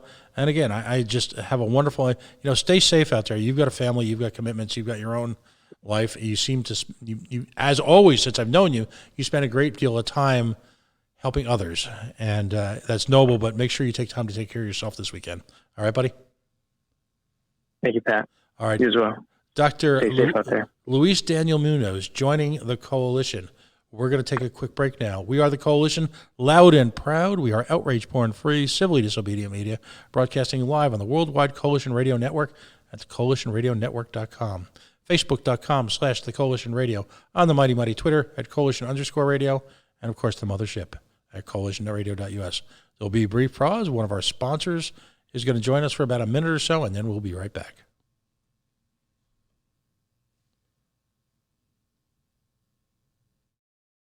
Need a search engine optimization SEO services? Then get in touch with our professional and friendly team to learn more about our range of custom and tailored services designed to suit your exact needs. Every one of our professionals have acquired years of experience, which ensures you get the very best. Our experienced staff is waiting to hear from you and to answer any specific questions that you may have on how we can meet your needs. Just ask for a consultation and let us prove our commitment to you, as we promise to maintain the highest level of quality and commitment. Your satisfaction is our prime concern. So please, don't hesitate to get in contact with us and let us show you all the great options we have.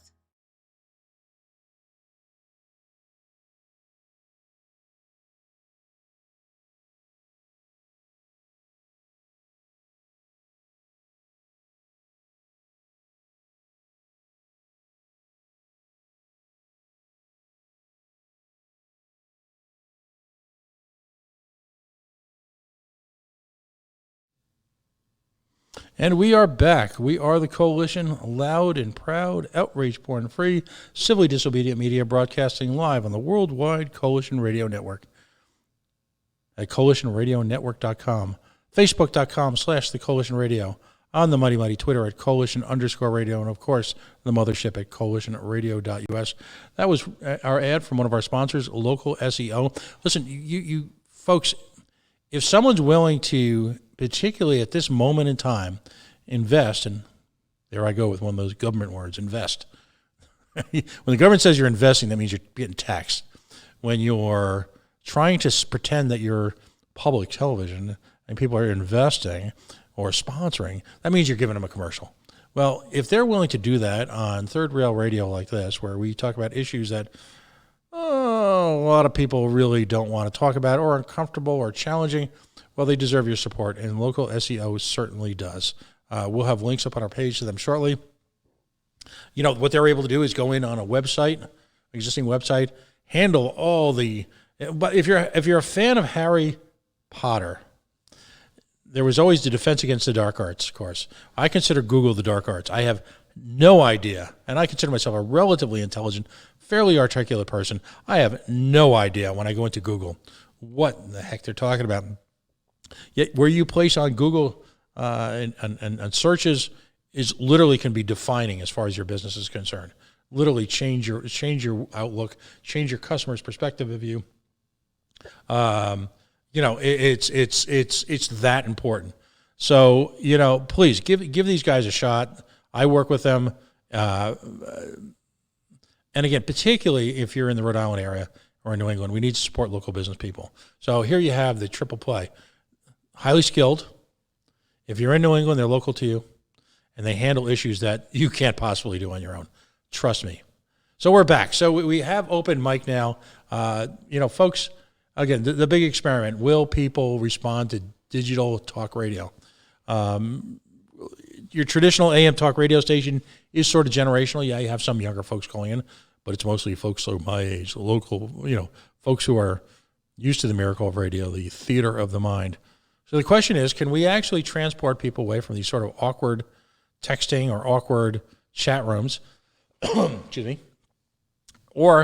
and get them into a conversational mode? We hope that you'll take a chance to dial 401-205-3738 and engage in a conversation with the host, who's got wicked allergies right now.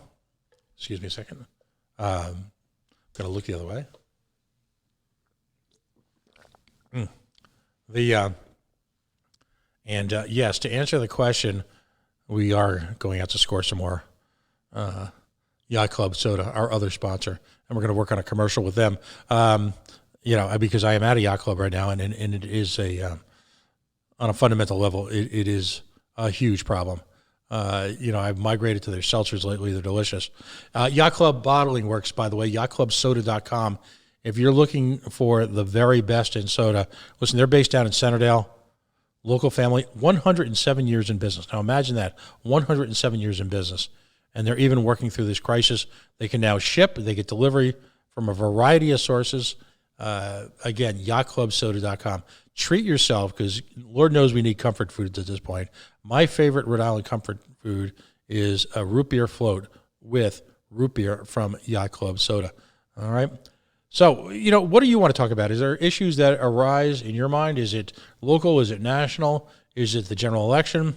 Is it the fact that our president actually, according to some, suggested that we ingest large quantities of Lysol? That UV rays would actually be helpful for us? I know, that's, according to some people, that's a cheap shot, that he didn't say that. I don't know. I heard the tape. I'd love your interpretation of it. I'll be Switzerland on this one. But again, 401-205-3738. Open lines, literally anything you want to talk about. If you were with us earlier tonight, we had some candidates on, local candidates. If you want to talk about their performances, their issues, what matters to you right now? And again, you could even go so far as to, what do you think about talk radio? What do you think about this attempt at talk radio? Is this the type of media effort that's worthwhile? We're hoping to expand this. I see few limitations on what this medium can do. Just very few. There is all sorts of potential for the development of the media. There just is. Think of this as a blank slate, a whiteboard yet to be drawn on, a chalkboard yet to be screeched on, nails to be driven down, depending on your interpretation or how you feel about my voice or the voice you've heard tonight. Again, tonight we've had folks call in from Pawtucket to Omaha, Nebraska. Now it's time to fill in everywhere in between. So, regardless of the subject, give us a holla. The weekend is coming up. For some folks, this is their 7th or 8th weekend in isolation at some level. Now, I was out on the streets tonight. I was driving from one place to another. It strikes me that there's more people out than ever yet.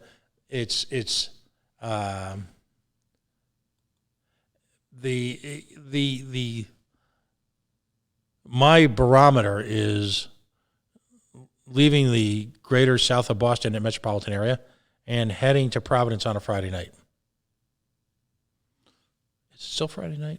Yeah, it's still Friday night. Okay. So doing that drive, does it, during pre-COVID, it could take me over an hour. Over an hour. And now, I'm cruising. Absolutely cruising. So there's still a greatly diminished workforce out there, although I think more and more people are, air quotes, cheating. What does cheating mean? For some folks, desperately driven by financial survival. I can't blame them for a moment.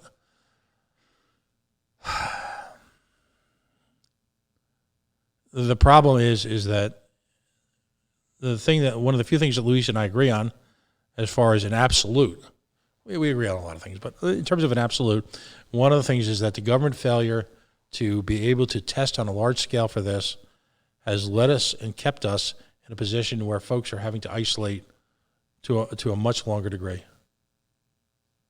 All right, to a much more extensive effort.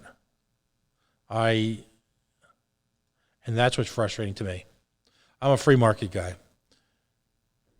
Government actively worked to keep free market influences away from healthcare. As a result, at this moment in time, we can only depend on government. That's a terrible position to be in. And we have done it to ourselves. I will cite time and time again the restrictive atmosphere that private entrepreneurs felt, that the heat that they got from government when they tried to open up these urgent care centers. I've met some of these people. And if you go to Massachusetts, some of those urgent care centers are able to test. How helpful would that be? Just a little bit. Free market supplies innovation, competition, the best of both worlds. Prices go down, service has to increase in order to survive as a business. So it's the solution that's best for the consumer. You heard Dave, I love this, Dave from Omaha calls and tells me that in addition to having normal health care, he's belonged to one of these organizations that provides cash-based services. I'm going to look into it. We got those prescription things coming in. If I can pay for them with my tax advantage HSA, hallelujah. I'll go with that.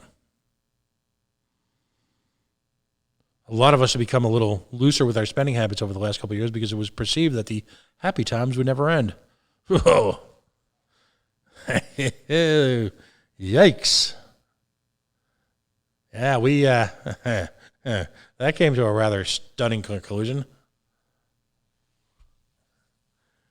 I don't think any of us saw this one happening. So now literally every penny becomes important. One of my part-time jobs is sourcing food. If you had told me in the year 2020 that I would have to expend time literally every other day, and I try and stock up. If you had told me that I would have had to do that in the year 2020, I would have said balderdash. Wouldn't happen. But it do.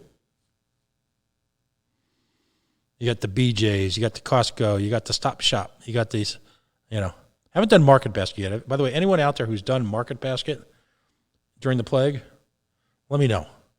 A wonderful business. In the words of the immortal Shrub Bush, customer orientated. Because if you spent time at some stores lately, you're going to go nuclear. But I'm particularly attracted. I'm a little older. I'm willing to pay a few bucks extra if someone will pull the order for me so I don't have to go into the Petri dish, otherwise known as retail grocery stores, for an hour and a half. So if I can get it delivered, holy cow. I'll tell you what I got this week. Talk about feeling pretty bougie, pretty hoity-toity. I got me a scheduled delivery from Peapod. I obviously got connections. They must have seen my name and said, okay, that guy hosts that coalition show. We got to help him out. No, I tripped into an appointment from Peapod, so I got a Peapod delivery coming. I never would have contemplated spending $7 for someone else to pick groceries off the shelf for me. Happy to do it. Best $7 or $8 that I'll spend forever. I'll let you know how it went. I ordered a bunch of stuff, gladly filled my basket. Hasn't charged my credit card yet to there, which scares me because that means I'm not going to get any of it. But that's what we're into right now. We're in a situation where we are going to grocery stores with a list and the hopes and dreams of a generation on our shoulders. And are we going to get what we want? No, we're not. Are we going to end up buying what's there? Yes, we are. Which is how I've really gotten to enjoy certain new foods. I'm not as picky as I used to be. That's for damn sure. I mean, I was at a Stop Shop, as my kids called it when they were little, Stop Shop. And I'm going past the customer service aisle, and I saw a bottle unopened in one. Somebody had been shopping, and I don't know if they didn't have enough money, God forbid, or if they just decided they didn't want it, or whatever. And they put the little carts on the side that need to be restocked on the shelves. And I saw the Holy Grail, a pump bottle, unopened, of Clorox disinfectant. So I did that slow motion. The OJ run. You have to be of a certain generation to remember the commercial when O.J. Simpson jumped over suitcases to make it to his flight. You have to be of a certain generation. That was the good OJ. That's what I did. And then there's that end when you're diving in slow motion over the radio, like on the television. That's what I did. And I saw it and I grabbed it. So the Coalition Radio household now is getting disinfectivized or something like that for at least another couple of weeks. How many of us have that secret supply room now? It's tough. Your heart goes out to folks who aren't making a lot of money. I mean, the newest American hero are the folks who work at supermarkets. Showing up every day, literally putting themselves at risk.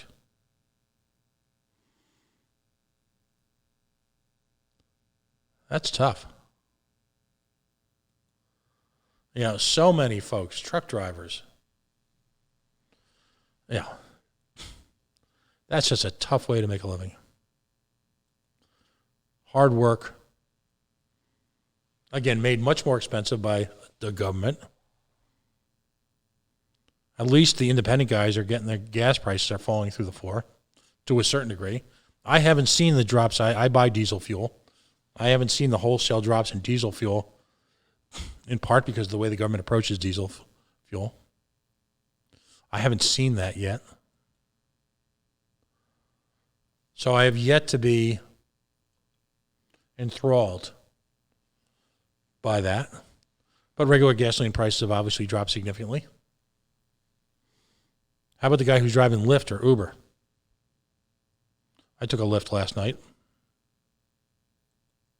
I felt terrible because I felt like I had, not because of the driver. The driver was wonderful. Nice car, clean. I had no idea who'd been there 10 minutes before.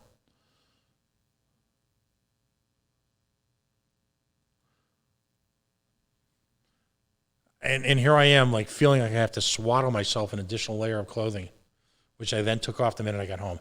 And there was just a terrible feeling about it because, again, inside I was like, the guy who drove me was great.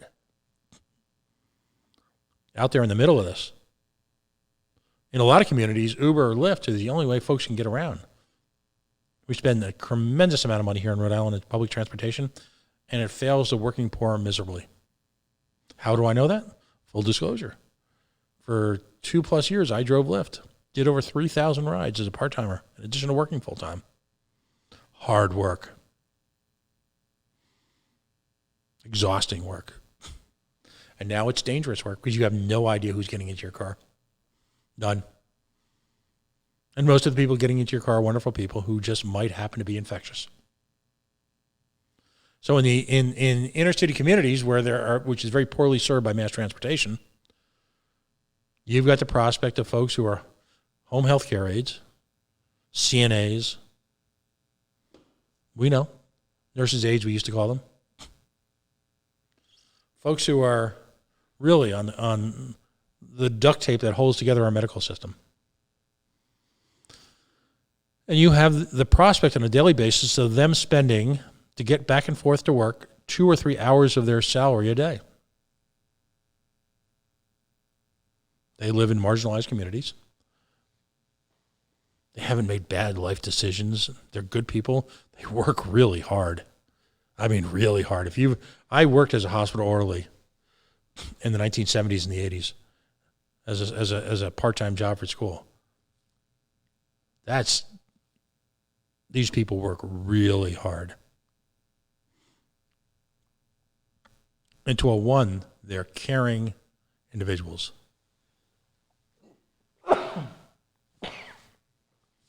See, another thing, on a programming note, you're supposed to have a cough or a mute button when you sneeze. So folks who are willing to donate, if you will, I'm going to be like the Providence Journal and a few other publications, help support local media. We do have, by the way, if you go to the Coalition, a link for Patreon and a link. So if the spirit moves you at any time in the near future, a couple of shekels, and we understand people are in dire circumstances, but if the spirit moves you and you can send us a couple of shekels, we are donor, listener, and sponsor-supported media, which gets back to that whole can you give the guys at local SEO a shot? And if you can go to Yacht Club Beverages, what we found is a lot of people, Yacht Club soda as young people was really part of their life. The Gamato family is very generous. If you're having a time or if you're having a Little League game, I can't tell you how many times I've seen them let a couple of 6-packs or a case go out the door. So growing up, you had it. And sometimes in the hustle and bustle of ordinary life, you might have, I don't want to say forgotten it, but it wouldn't occur to you to buy it. Well, right now, you want to support local business, actually do it, not just give lip service to it. I will tell you, there is nothing better than going into a local establishment, throwing a few bucks their way. There's just nothing better. It's not charity. You're getting a valuable good or service from them. And close to the case of local SEO, you're getting support that you wouldn't have gotten elsewhere. It'll help you. If you've got a website right now and your business is all of a sudden having to pivot to where you're looking for pickup or carry out or shipping, you need to you need to stop what you're doing this weekend and up your game on your internet. We're working on it here. You need to up your game. You're losing revenue opportunities. None of us are in a position to lose revenue opportunities, big or small. So check them out. But go in and buy a case of Yacht Club. Mix it up. The root beer, divine. Cream soda, fabulous. Sarsaparilla, amazing. The Yacht Up, better than 7-Up. The colas, all of this was done with natural flavors. In the case of ginger ale, you know what they use? You ready for this? Don't tell anybody. They use ginger. Area code 401-205-3738. If you're one of the folks online, just give us a call. Anything you'd like to talk about. We'll probably shut it down around midnight. If you can bookmark coalitionradionetwork.com, it's going to undergo some transformations over the next few weeks, particularly over the next 4 or 5 days. We're going to start loading up and have available to you replays of different interviews we've done. We had Vermin Supreme join us the other day. Now, if you haven't met Vermin Supreme, just look for the link when we put it up there at Vermin Supreme. Google Vermin Supreme. One of the most unique figures in American politics. We actually had a real conversation. We did a little bit of the fun with Vermin.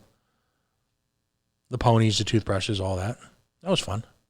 But we also had a serious conversation about grassroots activism. The curve that we like to flatten, that we talk about all the time, is eliminating the notion of hierarchy in volunteerism. We had a conversation about that. We had a conversation about restorative justice with Vermin Supreme, a practice he's been engaging in before it was called restorative justice. Imagine that. So for folks who see him as nothing but his external image, I will tell you that he is an incredibly thoughtful individual, has immersed himself in grassroots activism his entire life, and lived a very large life. And now he's running for the presidency of these United States. But what's interesting about other satirical runs, he's running as a serious candidate. It's intriguing. And so for people who just simply dismiss him because of his outer trappings, and there are people who do that. Most people embrace him because of his outer trappings, and will eventually take the time to get to know the other side of Vermin. Other people dismiss him out of hand. Why? Why do that? There is a surfeit, if you will. See, that was a big word of the day. S-U-R-F-E-I-T, I think. Surfeit, a lack of intellectual curiosity in this country. I'm not saying you got to be a junkie about it. There are people who spend enormous amounts of time on the web and just read other crap. I'm guilty of that myself sometimes. But there are some tremendous websites out there where you can learn from primary authorities, primary researchers, and really undergo your own personal transformation. And so I would argue that this time when we have, at least, despite all the stress, when we have downtime, at least at some point, to take a chance and take a shot of some of that radical transformation. We're going to take one last round. We're hoping, I wish I could play music here. One of the advantages of being on WPRO, and we spent a couple of years there, great people there, was that they had the license to play tunes. So, one of my favorite songs of all time, and to some folks, it's almost cliche. To some folks, I don't know. I don't think so. Of course, is the song "Closing Time" by Semisonic. And the words go, "One last call for alcohol, so finish your whiskey or beer. Closing time. You don't have to go home, but you can't stay here. Closing time. Time for you to go back to the places you will be from. Closing time. The room won't open till your brothers or sisters come. So gather up your jackets and move it to the exits. I hope you have found a friend. Closing time. Every new beginning come from some other beginning's end." I love the words to that. It's also one of the great guitar hooks. Power ballad, I don't know if you call it that. It's rock and roll. Like, I wish I could play that at midnight at night on a Friday going into a Saturday morning.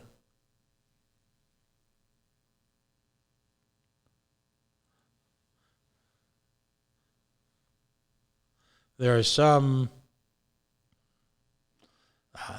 songs that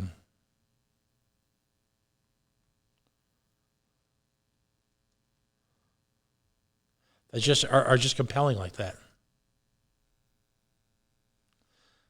"Loadout" by Jackson Browne.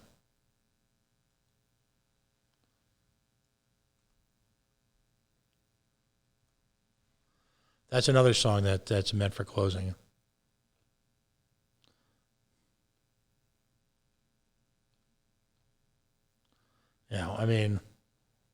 It's but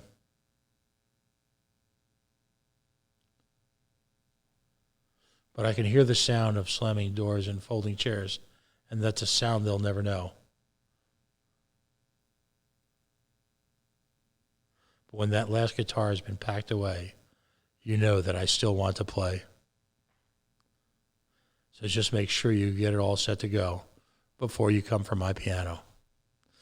Anyone who's been a performer at any level hears those words and knows exactly what they mean.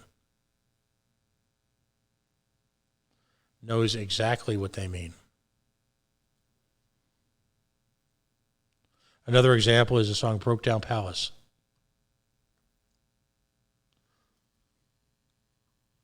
Sung by the Grateful Dead.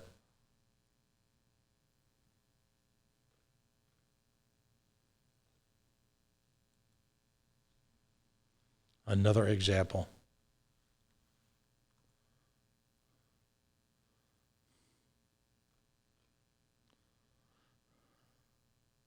Going home, by the waterside I will rest my bones. Listen to the river sing sweet song.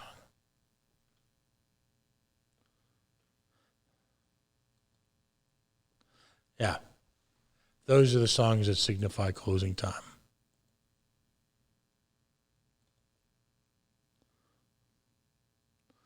Yet there's a handful of you out there listening. So in the spirit of Jackson Browne,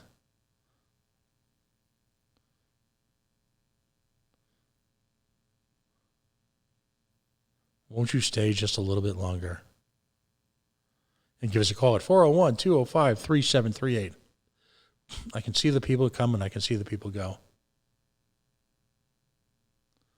And you live for that interaction.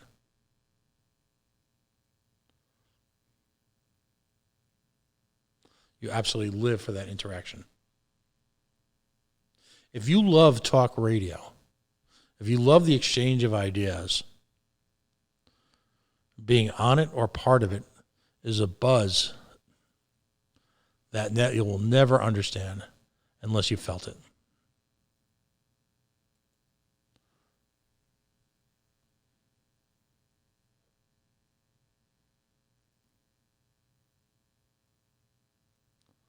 Yeah. There's just an absolute buzz. There's a connection you make with people. And when it's good, it's really good. When it's bad, it's terrible. The technology, as I said earlier, can be somewhat limiting.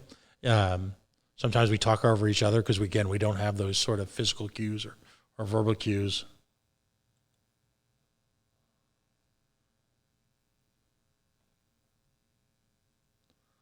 Yeah.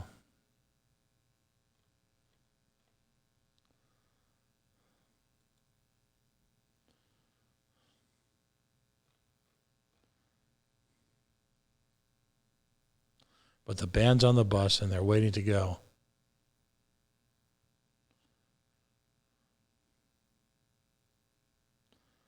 We got to drive all night and do a show in Chicago or Detroit. I don't know. We do so many shows in a row. And these towns all look the same. We just pass the time in our hotel rooms and wander around backstage till those lights come up and we hear that crowd and we remember why we came. People, you've got the power over what we do. You can sit there and wait, or you can pull us through. Come along, sing the song. You know you can't go wrong, because when that morning sun comes beating down, you're going to wake up in your town, but we'll be scheduled to appear 1,000 miles away from here. Poetry. Years and years ago, I used to work in New York City.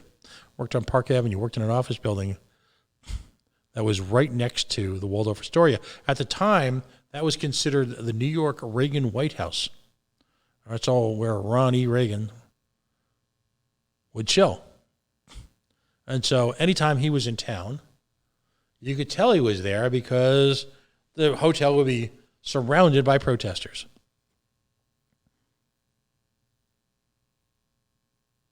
And I had no real understanding then of grassroots activism or protest or a reason to protest or a desire to protest, the urge to protest, a passion for protest. I had no understanding whatsoever. And I'd watch people hang around and commiserate and shoot the bleep all day. Then the little red light on the camera would come on, and all of a sudden they'd pop up ready to perform. I've done that a couple of times now where I've been part of a large-scale protest and risen up, and now I get it. You're driven by the fundamental need to provoke change.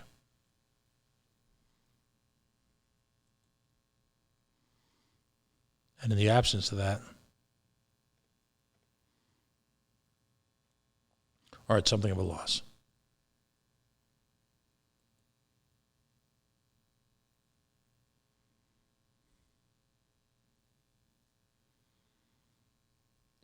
So we're going to shut it down in a minute or two. If you've got a question, you want to gripe, you want to howl against the moon, give us a call at 401-205-3738.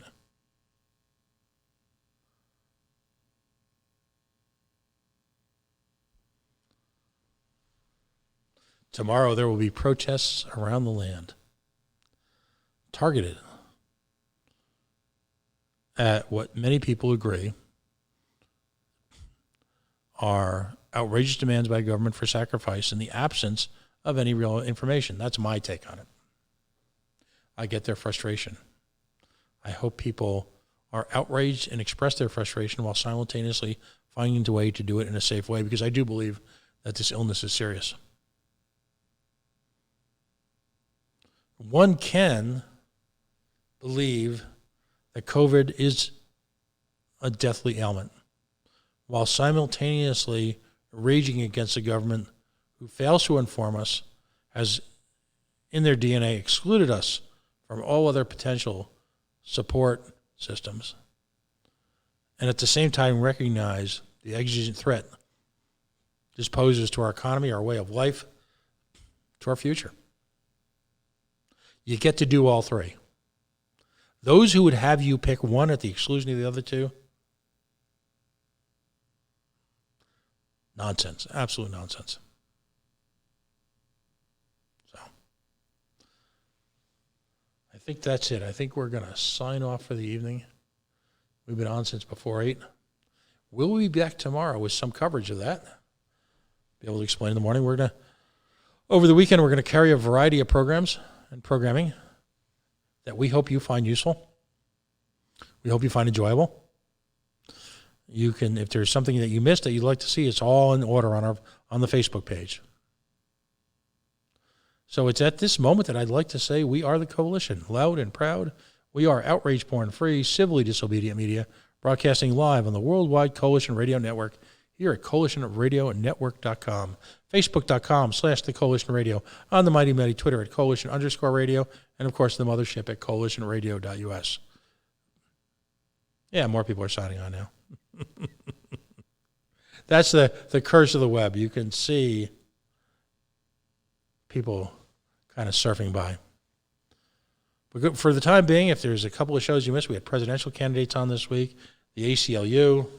We're working on reaching out to the folks at the ACLU who are tied up all week with their ultimately successful lawsuit,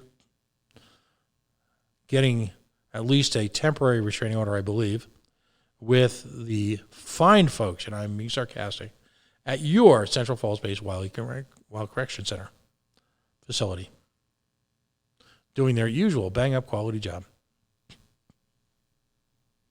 making money off the civil incarceration of folks.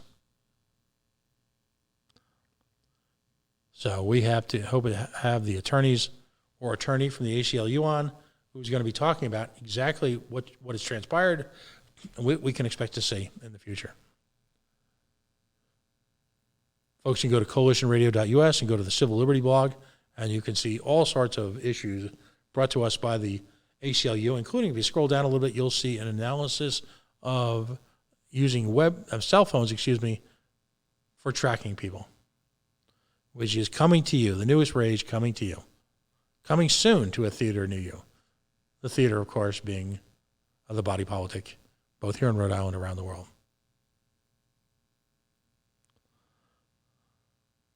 So we're going to take it to the streets for tonight. Have a wonderful night. And again, thank you for listening.